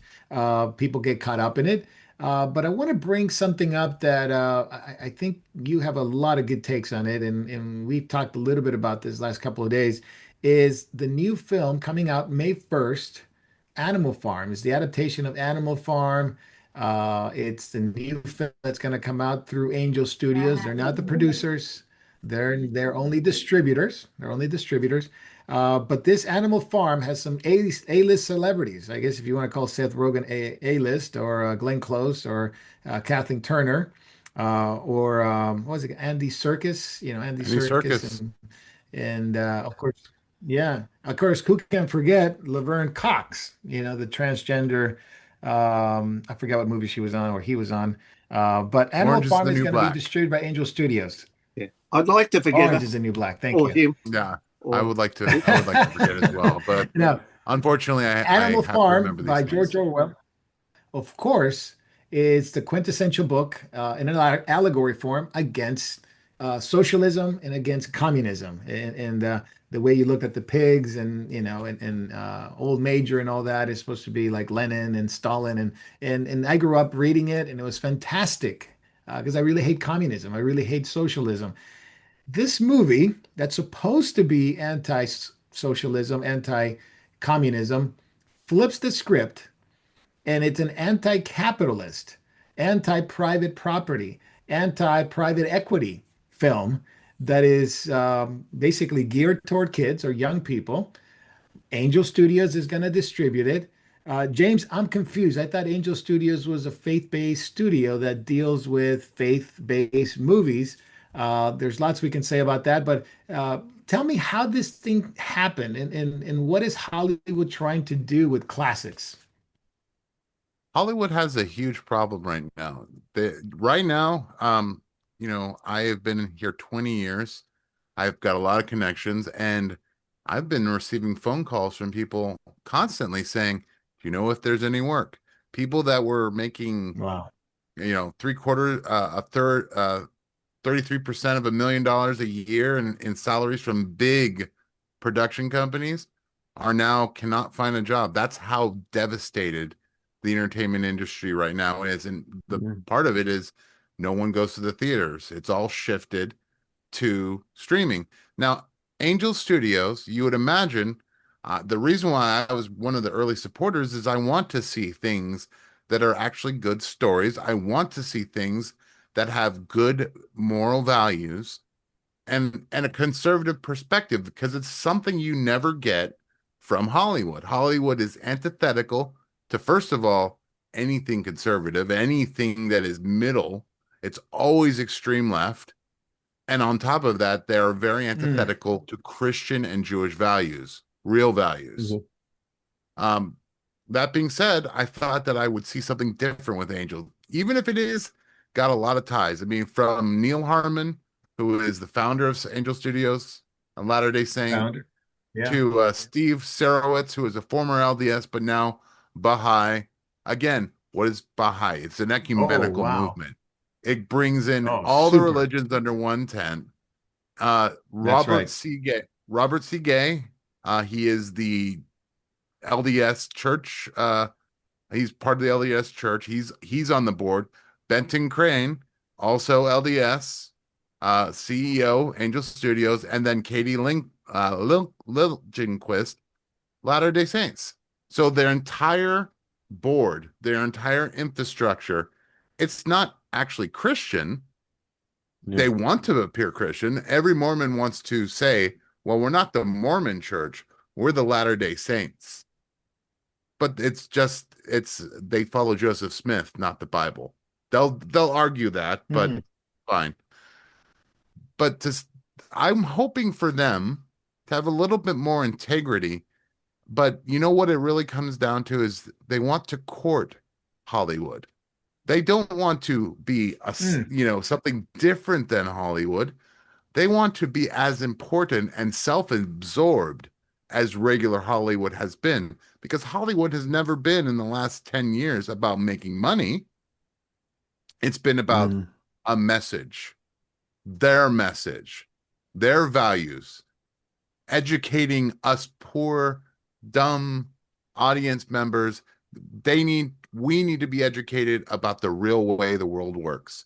And you had major corporations giving them tons of money to do this. And we're seeing the Mm. wreckage today. Look at Warner Brothers. Look at Disney. Yep. You're seeing the wreckage of this policy of promoting the message over actual entertainment. And that's why you have this consolidation that you're seeing. And Angel Studios, it wants a piece of that. It wants the glam, the glitz of Hollywood without actually staying true to where they started, which they were the underdog. Now Right. Hollywood knows the money is with Christian audiences. They will actually go to a movie theater and participate in paying for the experience if the movie matches their values. So Mm. too late, Hollywood has come to this conclusion, and Angel is capitalizing it. So when they see something, oh, it's got Glenn Close, it's got Seth Rogen, yeah, no, Seth yeah, Rogen. Seth Yeah. Rogen. It's got Andy Serkis, and it's got all of these people who write in Hollywood. They want to add a feather in their cap. We're as legitimate Hmm. as Hollywood, but in their quest for legitimacy, they're again selling the truth. Not that they had much truth to begin with. Right, right. And no, you're absolutely right. I think there's something. I mean, how can this happen though, Jake? Is that's not a movie up their alley? Did they just miss on this, or as you pointed out, they don't care and they're gonna go with Hollywood, no matter what spin they put on a classic? They have adopted what is known as this. It's the same mental blockage that Hollywood has that says, I have to have named people that can be considered Academy Award winners, BAFTA winners, Hmm. and therefore, because they are A-listers, this project, even if it loses money, adds prestige to my platform. Hmm. Wow. That's So what's what the they price you really pay? adopted. Yeah. I mean, it's supposed to be voted by guild members. So how do you True. think this mechanism where did they bypass the people or they just slipped it through as, hey, Animal Farm, you know this story. Let's pass it. Well, who is in the guild? I mean, there you go. I mean, I'm gonna I'm gonna share, and maybe some of you won't like this, but I'm a guild member. I haven't watched a single video. I'm just a guild member, so I can actually, hopefully, one day, make a contribution that will change what how they go. Hmm. Now, I guess you didn't get to vote on this one. They just bypassed Well, all I the guild wouldn't watch members. it. I don't have time to watch a movie like the horrible dreck of of Animal Farm reimagined as Yeah. a woke tale. Yeah. Now, Jay, I'm gonna and then I'm gonna go to Davey real quick. This is turning crazy. People don't even know this, but they're gonna emasculate Shakespeare as some kind of weird adaptation, reinterpreting not his genius, but his personal grief and mental illness in the new film's gonna be made from I guess it was a novel called Hamnet, in which they they attribute Shakespeare's genius, not to just literary genius or anything like that. It's personal grief and mental illness. Netflix is going to come out with Narnia, and they're going to secularize it. C.S. Lewis classic on an allegory of a Christian, and of course, the wonderful story of Aslan that dies, and resurrects the king, the lion. It's going to be a woman's voice, and it's going to be completely secularized. Queen Elizabeth the First is going to be a trans. Animal Farm is pro-communist.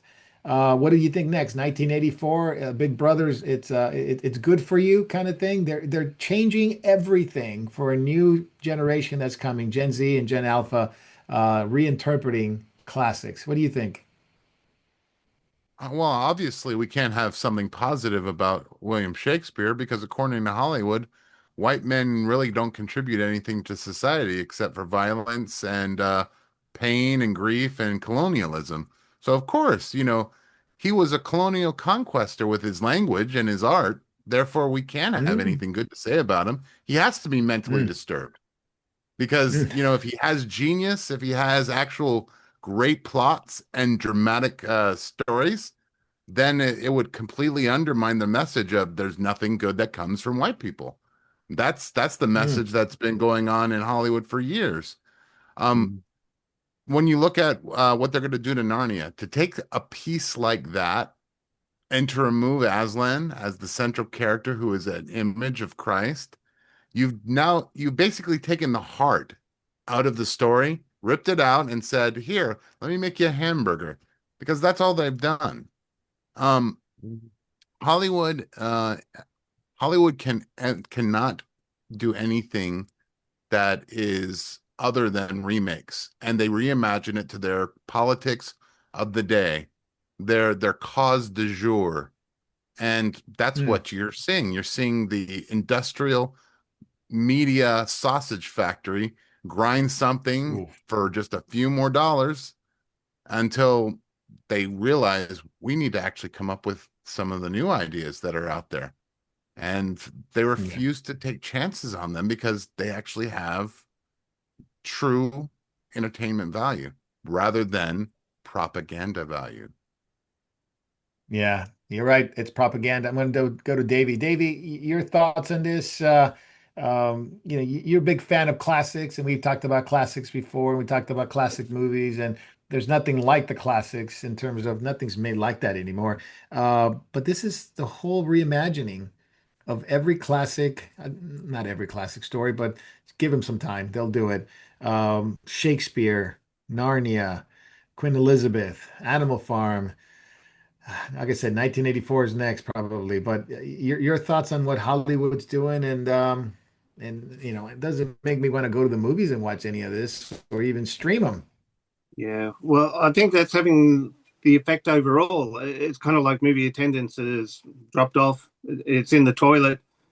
As Jay was saying, streaming, that's where they're all going now. But the thing is, even streaming is in trouble.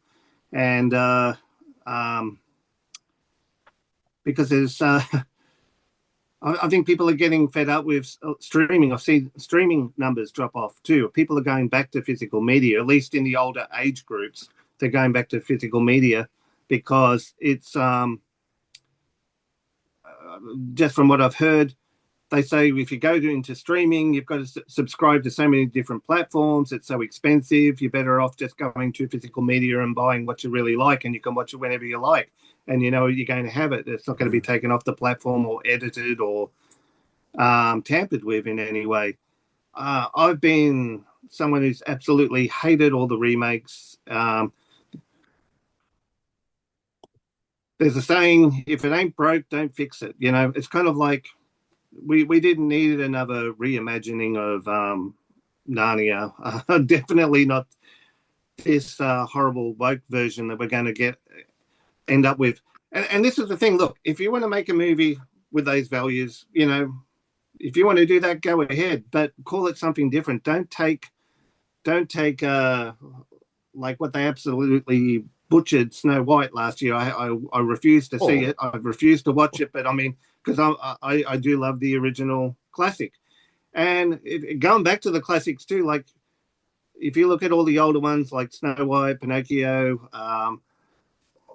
all the old classics Disney did back in the day, they didn't actually have the big names. You didn't need a big name to get them in. Angel Studios playing into this, thinking, we got to have the headliners to get it in. That doesn't always work. If anyone does want to see a good version of Animal Farm, there is a 1954 animated version, and I believe it's actually up on YouTube for free. It is on Watch it for YouTube. free. Yeah, it So is on YouTube. You're right. that is actually pretty close to the original Orwell story. So I would imagine my advice would be go check that out if you want to see it. The only way we're going to, most people who are going to be watching this anyhow don't support these sort of films. They're not going to be going on that kind of thing. It's the young that worries me. It's the young that concerns me. Hollywood is committing suicide. They're reaping what they've sown. They've been forcing trash down people's necks. People don't want it. People are staying away. And now the studios are starting to pay the price for it. They're in deep trouble. And hopefully, look, this may be a thing with Angel Studios. I hope this comes back to bite them big time, But I certainly won't be watching it. I certainly won't be watching it. Yeah. But as Jay said, they're more concerned with pushing this message, the agenda, rather than, making a profit. So, but look, if they go broke, they're not going to be around to push the message. But one thing with the rise of AI, and I think this is where this will kind of see, it's a threat to Hollywood, it's a threat to the streaming services and that.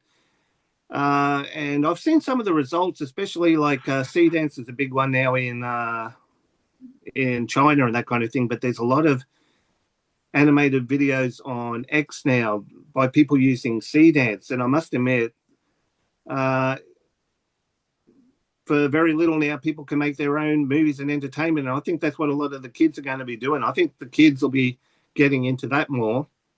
They'll be making their own stuff rather than watching the stuff, even if it is on streaming or at the movies. Uh, and I've noticed with children too, they don't have the attention span to sit through anything very long nowadays, anyhow. So I kind of think that'll be the way they'll go. So I think these companies are just committing suicide. It's it's just horrible seeing Yeah. classics butchered. I wish they would just call them something else. You know, do you, when they did film Narnia 21 years back, I think it was the nephew of C.S. Lewis. He had script approval, so Yep. he was very pedantic Yeah. that they didn't change the message. Obviously, Yeah. he's had no involvement with this one. I don't know how they've managed to do it. To your point, Davey, Yeah, they probably just bought it let's and they can. Yeah. let's follow the logic of where Narnia will go. The last Narnia book, which they didn't get to in the last series, is called The Last Battle, and it's an allegory for the Yep. for the return of Christ Yep. and the Battle of Armageddon against what appears in the book to be, at least, let's call it a Middle Eastern enemy that worships a god named Tizrak. And it's an interesting Yeah. allegory because all of the old characters come back after they've died. They're almost like they're resurrected to fight and save the last few Narnians that are alive. So how would they even make that if they're going to try to rewrite and redo it? It's impossible. That's why they'll never get to the end. That's why Uh, the first one never got to the end, Mm. because it's too it's too close to touch to scripture. Second of all, to Davey's exact point, I was with a person who is a 50-year veteran of working in Hollywood. And he said, and I quote, the democratization of production is killing Hollywood. And it's true. Davey, you're 100% correct.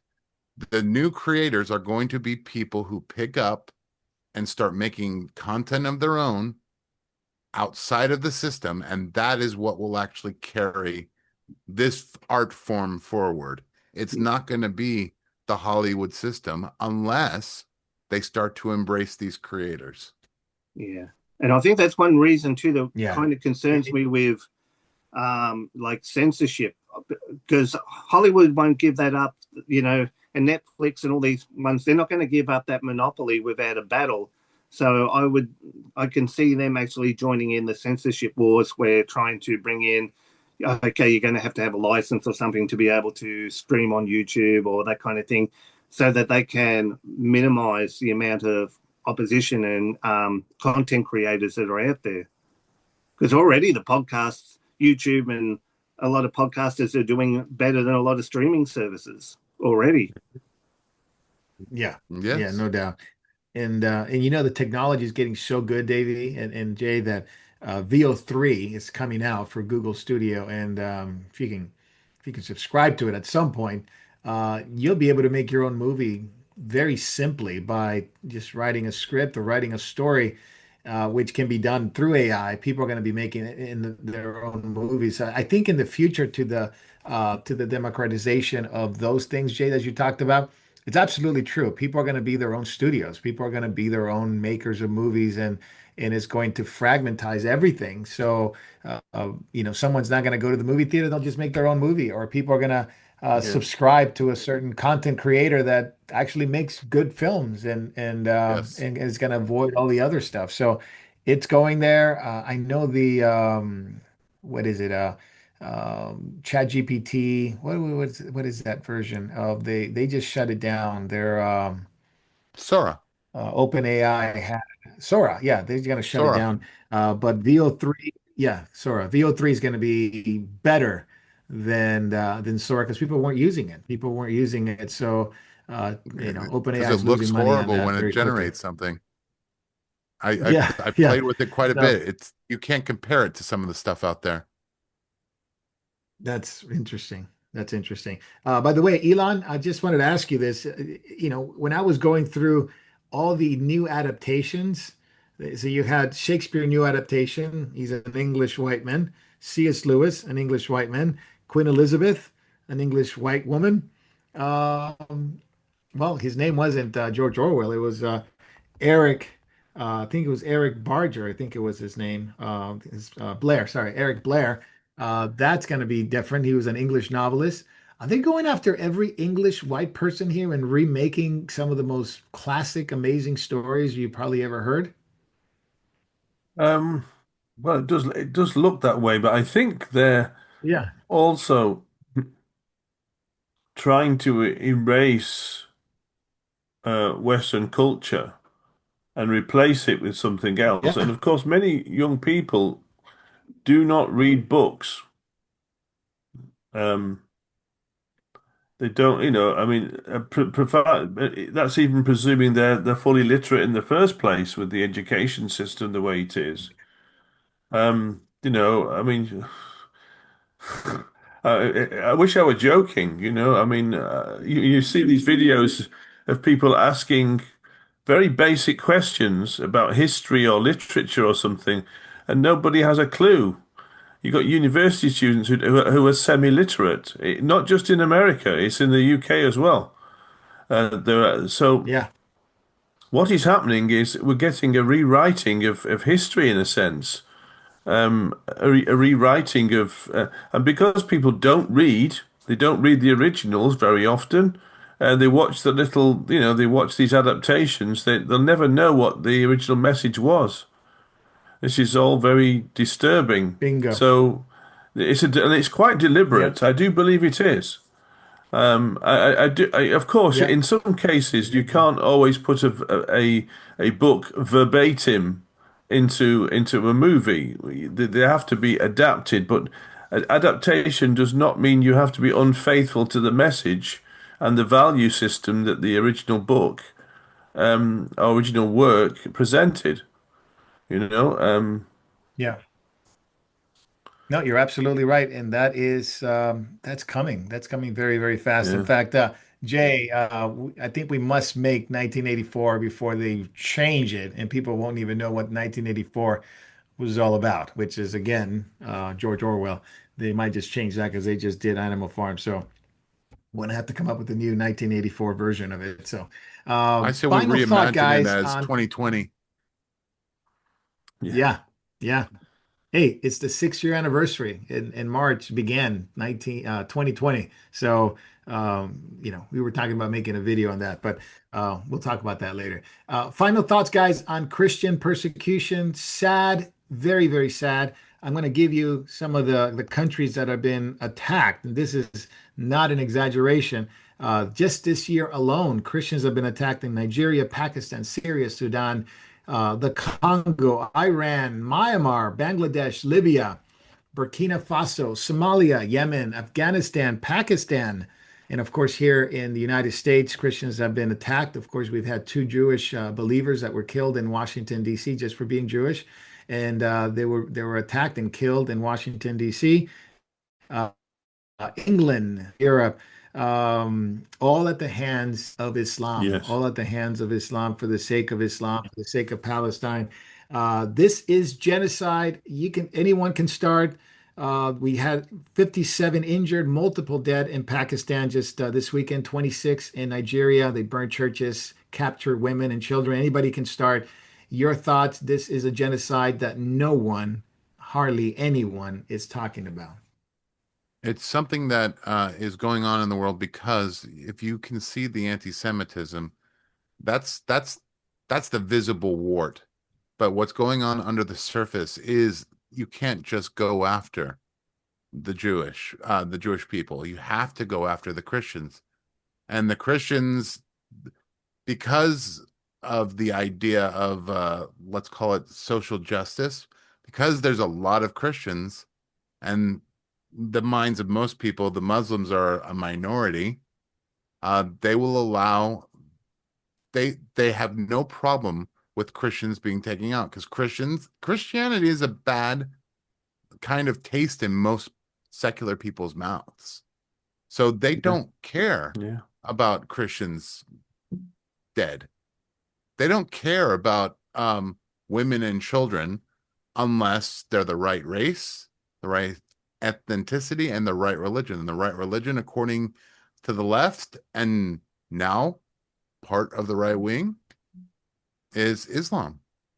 You're seeing it Mm. before your eyes. The acceptable religion is Islam because they're the religion of peace somehow. Elon or Davy, any thoughts on the Christian persecution? And obviously, it's intensifying along with anti-Semitism. They're no stranger to one another. They go hand in hand. As one rises, the other one will rise. But no one seems to talk about this.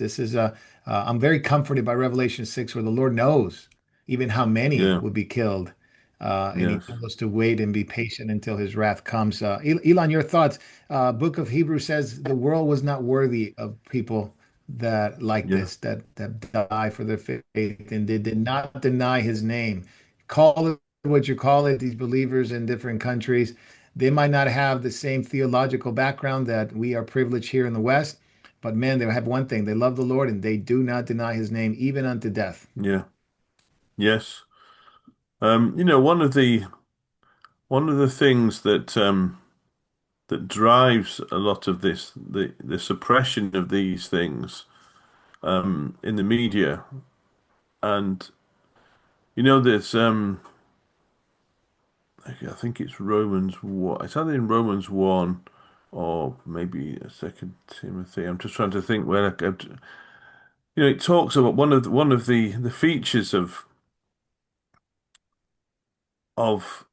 people that reject God's truth is hatred of God. And you really see this, particularly, I mean, with Islam and the left, how deeply they really do hate God. I mean, they have, you know, I mean, when I say God, the God of the Bible, and what we see of the persecution of Christians and the anti-Semitism is just merely an expression of that. The left has absolutely contempt for Christians. This is what you're seeing in the UK, really. That contempt working its way out in the legal system and in society and in culture, and it's just Islam is also just another. It's like throwing more fuel on the fire, really. The desire to erase the memory of the God of Israel and of Christ from the public consciousness. And so, of course, people will these governments and will close their eyes to what's going on because they don't care. And in fact, it's something they actually approve of in the end. They want to see Christianity wiped off the planet. Ultimately, that's where it's heading, I think. No, I agree. There is total silence. You kind of expect a total silence by the media and all the rest of it, but the church by and large is so worldly that you don't really hear it from the church either. And Yeah, and that's a concerning thing, and that should say a lot about the churches too, because we're to pray for one another. If one suffers, we all suffer. So if you're in a church that's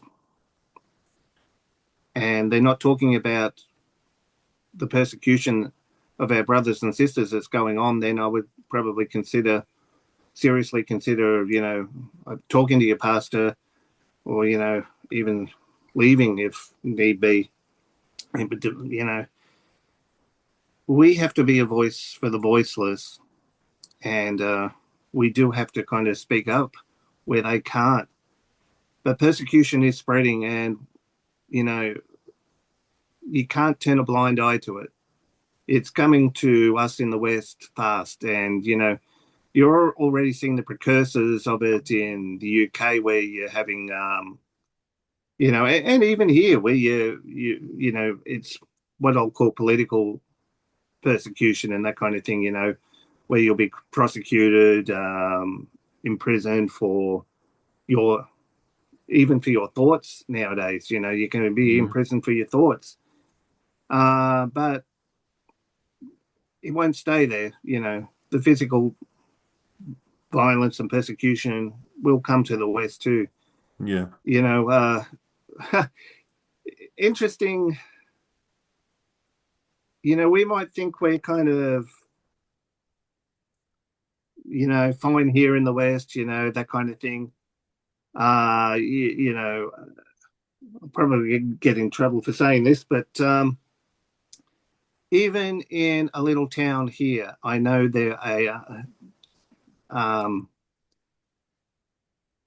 there are people of a certain religion that actually do believe they need to kill all the Jews, kill all the Christians, and that kind of thing.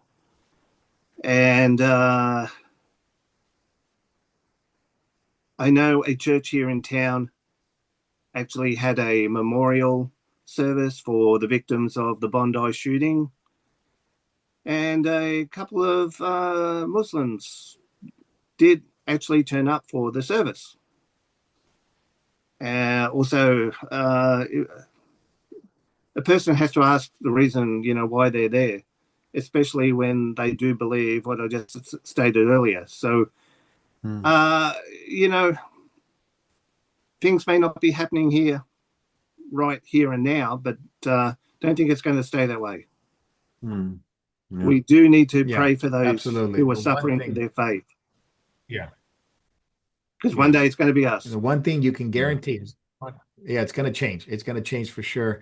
Nothing really remains the same. I mean, we're going toward the apocalyptic ending of the end of the age, and that's what Revelation is all about. Mm. I remind everyone, Hebrews 11:38. The world was not worthy of them. Mm. Revelation 6, God says, wait patiently until the number of his servants are going to be killed. God has a number in mind. He allows it for a certain reason, for a certain purpose, and for his glory, so that he will have mercy, of course, and that he would bring his wrath upon the people that executed those believers, as Mm. well as the Jewish people. So we're waiting for that. We're patiently waiting, and there's going to be more. And this is why we need to speak up as long as we can, right? Davey, that's what you were talking about. We need to speak Mm. up for the voiceless as much as we can. And if Christians talked about it among other Christians and brought it up to their pastors and leaders and held those leaders accountable to say, hey, why aren't you talking about this? Why aren't you speaking on this? Why aren't you Mm. giving us the information? Well, I think I know why, to one extent or another. We are afraid in the West that this may happen to us, and Mm. but slowly is encroaching upon us. And the sooner we speak, the better it's going to be. So, all right, so let's put it down. It's been a few hours now that we've had catching up. We have questions. Hopefully, Andy has answers, and Jay has some answers, and Davey has some answers, and and you sent us the questions. So we're going to go backstage and ask and answer those questions. So God bless you guys. Thanks for being with us. We'll be back in 1 minute.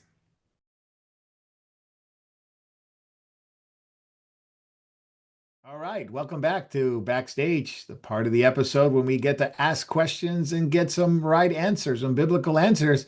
And we have Elon, we have Jay, we have Davey. Elon, are you ready? We have questions. Do you have answers? Oh, well, I hope so. Well, you inspire much confidence. Let's get started. Uh, According to the YouTube prophetess, who Jesus gives words to regularly, Emmanuel Macron is the Antichrist. Biblically, could this be Oh, true, Elon? oh boy. Who is this YouTube prophetess, by the way? No name. I'll make it Well, easy. that was No. Though there's probably well, plenty of them. in short, no. Um, no,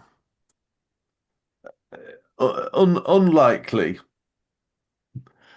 I mean, Yeah, it's so vague, the question, in a sense, because we don't know who this prophetess so-called is.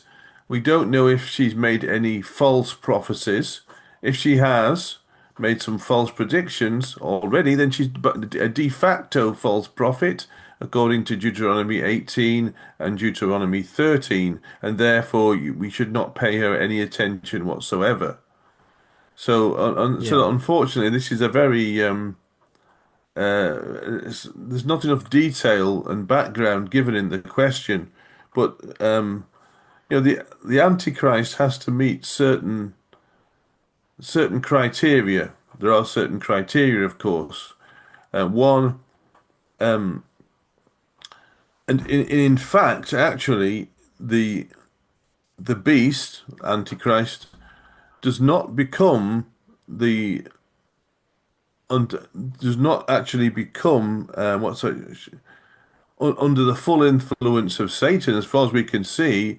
He does not manifest himself as the man of lawlessness until the midpoint of the 70th week. So it's premature to say someone is the Antichrist before that time anyway. The Antichrist being the supreme human enemy of Christ and a substitute Messiah.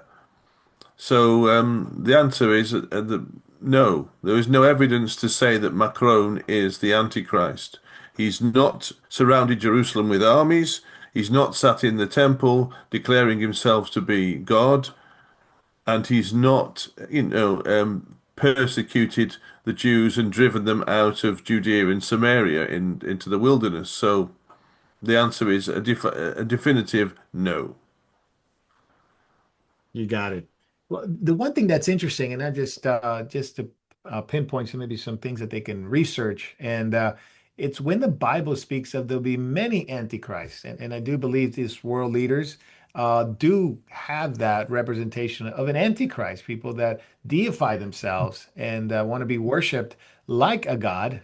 And I think Macron fits in that category. I remember when he first came to power, he sat in this throne and he said it was a throne of Jupiter, and then of course his name and all this stuff. He's just he's someone that shouldn't be taken seriously as the Antichrist, but Yeah. definitely an Antichrist like Xi Jinping, like Vladimir Putin, like many others who want to be worshipped and deified and claim some kind of self-importance. But to be the Antichrist, I agree with Andy. There are certain things that he must Yes. fit in that character. Daniel 8 is a big part of Revelation 13, Matthew 24. These are things that before we jump to conclusions about who they are, let's read the scriptures and figure out what does it say about him, his number, and all the stuff that God has to reveal first. So Correct me go if ahead. I'm wrong, but wouldn't the Antichrist have to be somewhat successful in some of the things that he tries to accomplish? I can't think of a single accomplishment of Emmanuel Macron that would elevate him to the level of, hey, I can bring peace. I'm Yeah. just using logic. Well, I Sorry. think he is married to someone yeah. He's married to somebody very interesting and he loves Trudeau. So he's accomplished, I guess, those two things. It's got to be worth something, right? What is your view on Chris Wickland? I think he's dangerous. Who? Does anyone know who Chris Wickland is? I did try to look him up, but I haven't found out a great deal about him. Um, Okay. I'll need to watch material on him to actually find a Yeah. little bit more So out. It's whoever, very vague on the webpage and yeah, Facebook. whoever asked this question, whoever asked this question, please send us more info. It's really, really hard to, I mean, there's so many things and so many people. So if you do have more information that we can go off of, please send it out. Please send it out. All right. Next question. Elon, can you recommend which teachings are the best for a non-believing Jewish gentleman, please? Which teachings about what? Um, I I mean, don't know, but most likely it's probably evangelistic. It's probably evangelistic. It's no, my it's the conclusion. person that is asking this question. Um, uh, what's the word? Um, which are the best evangelistic materials? Well, wow. For someone who's not believing, just trying to think really. Um, Well, right off the bat, as Elon is, his gerbils are running around in his head, and and and the hamster wheel. Sorry, the hamster wheels are turning. I would say the 5 questions for Jews that Jacobs produced. It's on yes, of memorial.org course. are very good. It's a good start. Yeah, it's a very good start. I think Jesus in the garden, Jesus in the Talmud are good teachings that Jacob has produced that Moriel has, and I think you can avail themselves for free on the Moriel.org page. That's a good start. I think there is some books that I don't know if they were ever produced, Elon, but the founder of Jews for Jesus also wrote some really good books. Plus, the founder Ah, of yes, yes. I know what you're thinking of. Yeah, I mean things like Christ in the Mosh Passover. Rosen, I Mosh think Rosen, yeah, Moshe yeah, Rosen wrote Mosh that. Rosen, yeah, Um, yep. there is a quite interesting. It all also depends on the background of the person that these materials are required from for. Um, I mean, if it's someone from a Orthodox Jewish background who was you've got things like I think it's called What the Rabbis Know About the Messiah by Rachmiel Friedland. I think he was I think a Hasidic Jew or Orthodox Jew, and he looked at what the early rabbinical writings said about the Messiah, and that was quite a good book actually, because a lot of those things are often suppressed in modern Judaism, and what the early rabbinic sources said, is they were kind of selectively forgotten about to some extent, but by the time you got to the Middle Ages, and they painted a rather different portrait of the Messiah than the one you get in modern Judaism. You get a much more an idea in the older sources of the kind of divinity of the Messiah, and his supernatural uh, origins and so on and so forth. Whereas that was kind of downplayed after the 12th century because of the influence of Rashi, who was more of like a rationalist, and he tried to explain away a lot of things in the scriptures. So that's another interesting book that you could look at if the person is religious. Can you repeat that? I think Can it's, you if I repeat it? remember, it's a while since I've read it, but I think if I remember correctly, it's called "What the Rabbis Know About the Messiah" by Rachmiel Friedland. And also, you've got a similar book called The Messiah in the Old Testament in the Light of the Rabbinical Writings by Risto Santala, another that was originally written in Hebrew, but it was translated into English, oh, it must be 35, maybe even 40 years ago. It's a bit of a classic, and it's got a lot of useful information in it about about the Messiah and the way he was portrayed in early rabbinical writings. So that's quite interesting. Quite an interesting book. Very I nice, think it's very available nice. for free on I the think there internet as was well. It might be available for free. oh yeah, I can't think of. I mean, there's some good books out there that deals with rabbinic interpretation and try to defeat those of overcoming those Ah, questions yes, about the you're looking Messiah and at things like that. But I think those are the ones we mentioned. yeah, they're specifically apologetics books to do dealing with Right. Yeah. not modern Jewish objections to Christianity, but some of the two I've mentioned, they're more just exploring the ideas of what the early rabbinic writings say about the Messiah. So yeah, I did find out the guy she's trying to witness to is Orthodox and in his 80s.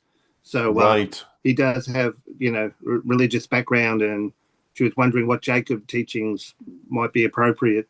So, yeah, what you mentioned Jesus in the Talmud, Marco, and what was the other one?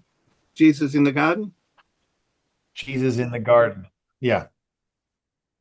Those are I good mean, stuff. Those are good I mean, stuff. Plus, also his five questions take for rabbis, I think, would be apologetically would be really good.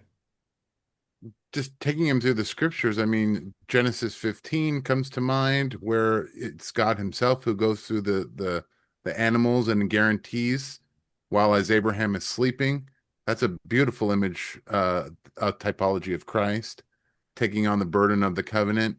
Psalm 22, obviously, it's crazy how close it matches. I mean, Isaiah 53, these are so many things that he should read as an Orthodox Jew.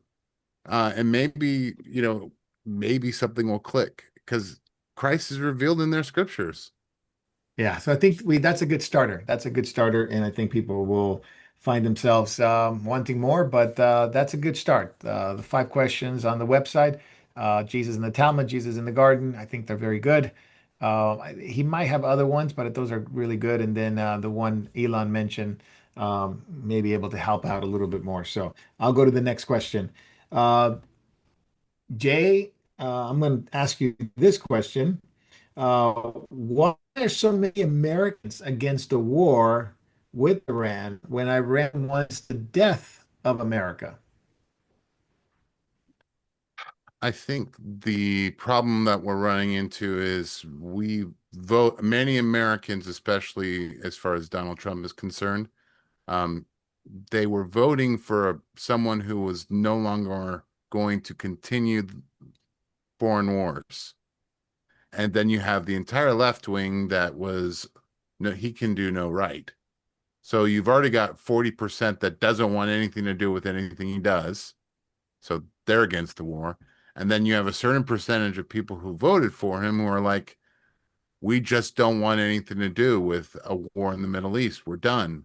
We've been down this road. I think many Americans are war weary, even though they don't. These Americans don't understand that the meat and potatoes of the American economy, unfortunately, is weapons. Yeah, and to sustain the petrodollar, you need weapons. And Yeah. you need weapons, absolutely. Don't forget to the absolute craziness propaganda by the CCP, Yeah. George Soros, CCP. I don't know, I'm sure if I'm allowed to mention his name. Uh, uh, Roy Singham, which is part of the CCP, billionaire, that American and Chinese. He holds both citizenships, and also Qatar. Qatar is a very big part of propaganda against the Judeo-Christian world in the Yeah. United States. So they do a lot of propaganda. You see them in the universities and stuff like that. So to them, the best course of action is to destroy America from within and to divide it. And that's what so many people are against it. Elon, to you, much of the pre-trib camp explains their belief, support, reason is that the end time trouble is mostly for the Jewish people. Can you respond why they are so wrong? Oh. Well, first of all, they try to base this on, I think Daniel, end of Daniel 9, 70 weeks are decreed for upon your people, upon the holy city Jerusalem.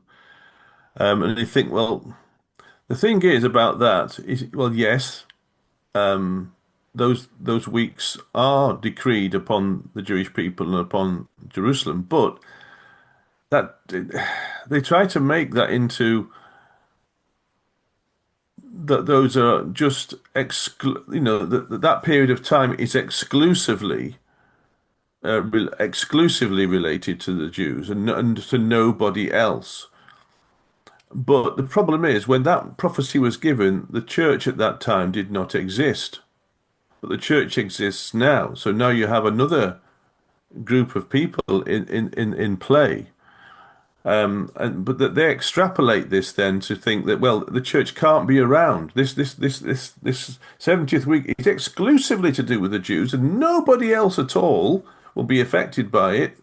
So therefore the church can't be there. That's the kind of logic that the trouble is, of course, it doesn't hold true scripturally because you have things, for example, like the new covenant in Jeremiah, where it says it's in Jeremiah 31, where it says explicitly it's made with the house of David, sorry, the house of Judah and with the house of Israel.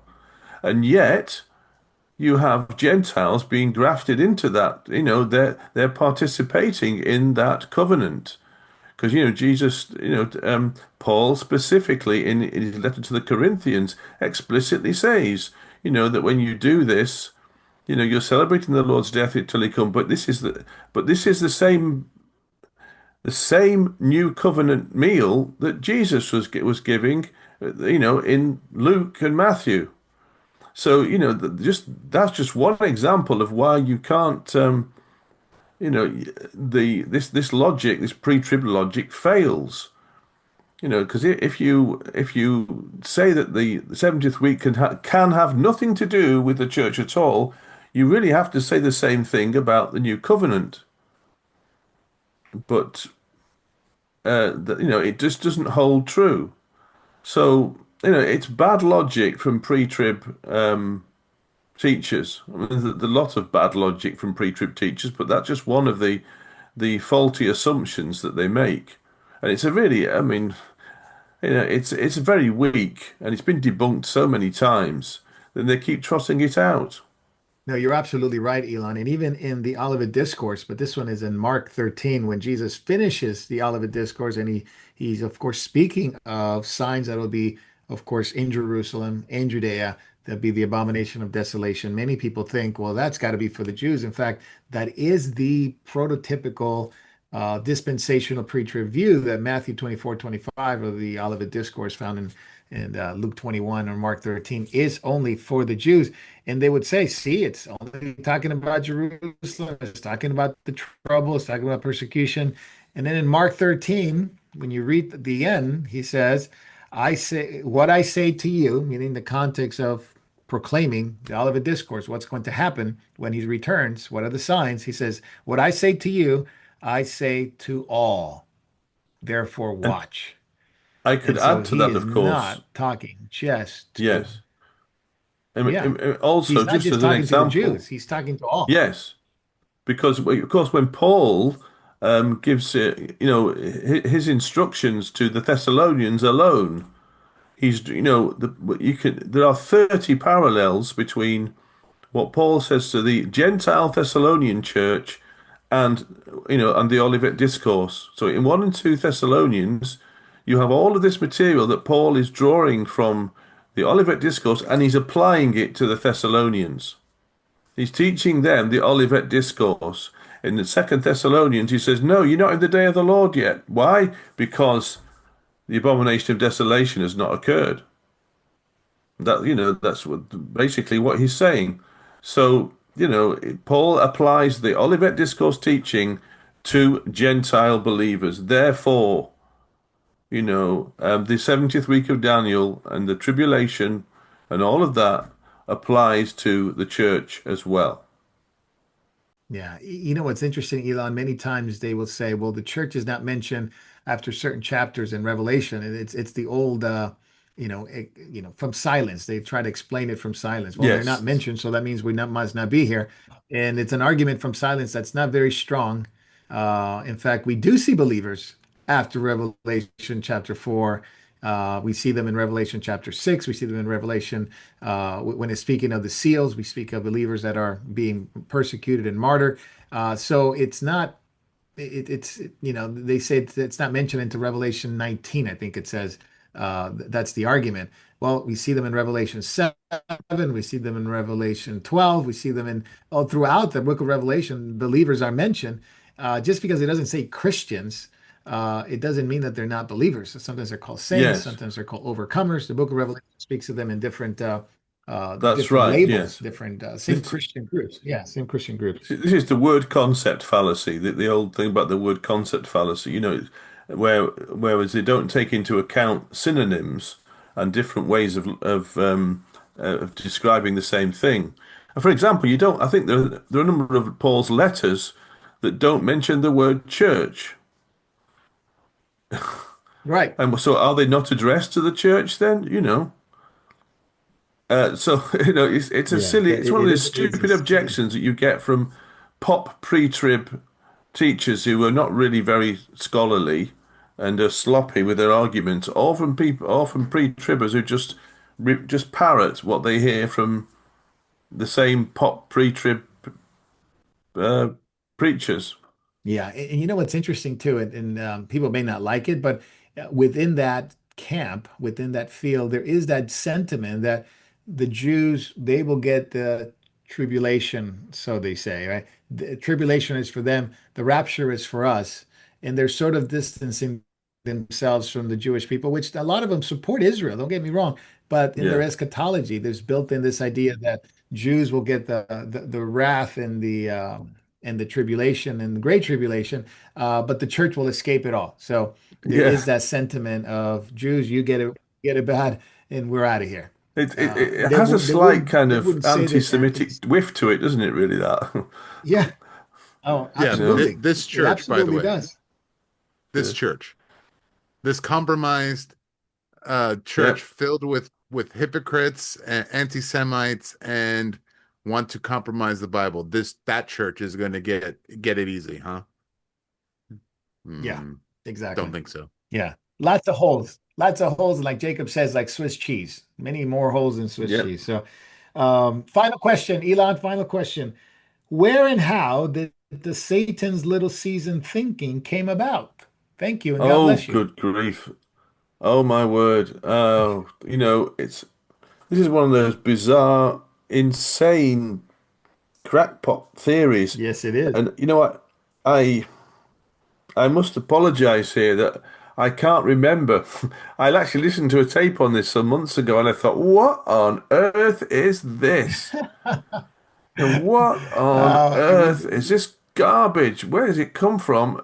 And I'd never heard it before, to be honest. When I listened to this tape, and I thought, good grief, people believe this about this great big mud flood and all this, uh, you know, oh, oh, yes, oh, yes, they do. it's absolutely Well, crazy. first of all, yeah, first of all, I have no idea who came up with it, but the term or the title comes from one of the verses in Scripture, Revelation Yes, 20, where it speaks yeah, of after 1,000 years, Satan will be released after he's been bound in a pit, and he will go out and deceive the nations for a short time. So they called it Satan's little season.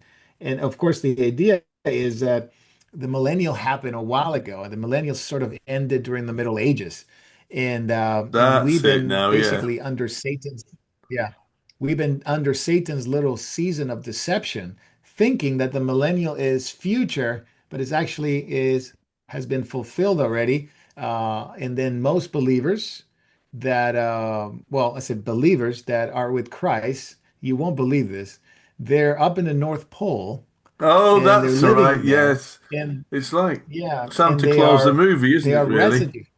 Oh boy, it's even worse than that. It's a bad Santa Claus movie. But the so we are living in this sort of deception, thinking that prophecy is future and Satan is deceived the church and all this stuff. And there's only proof. There's proof of an ancient world when you look at the Tartarian buildings and there's a mud flood that That's covered it. it all. Yeah.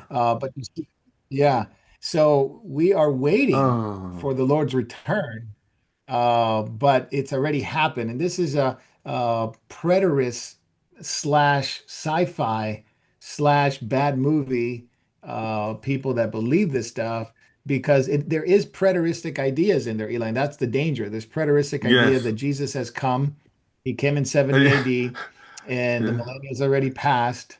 And all we're looking forward to is Jesus' return, where this deception will be over. But right now, we are living in a delusion, and Jesus and the believers that lived during the millennium are living in the North Pole. So make sense of it. I don't. I can't. It is ridiculous. It is Yes. sci-fi with really, really bad theology. So don't Yep. listen to it. I don't know who invented it, but might have been the devil himself. I think it was from a Yes. fortune cookie, actually, Yeah. and somewhere in the Lower East Side is where it originally You came know, from. Lower, one one Lower one East of Side the of sad Manhattan. things about this, one of the very sad things about this uh little season nonsense is that some people actually believe it. They really actually believe it, and it really this thing though shouldn't affect Christians who have a solid biblical basis for their faith. It's more likely to, if you don't read the Bible and you don't look at context of things, and then you could possibly get deceived by this. But it's so far out there. It's off the scale of stupidity. But so really, if you're paying attention to scripture and context and are careful in your study of the scriptures, you shouldn't follow something like this. It really is crackpot stuff. And It is. It is. It is so much nonsense. But to your point, Elon, you're absolutely right. We must answer these questions. We must give, for every man an answer because there are so many people that are deceived by this, and people do yeah, believe it.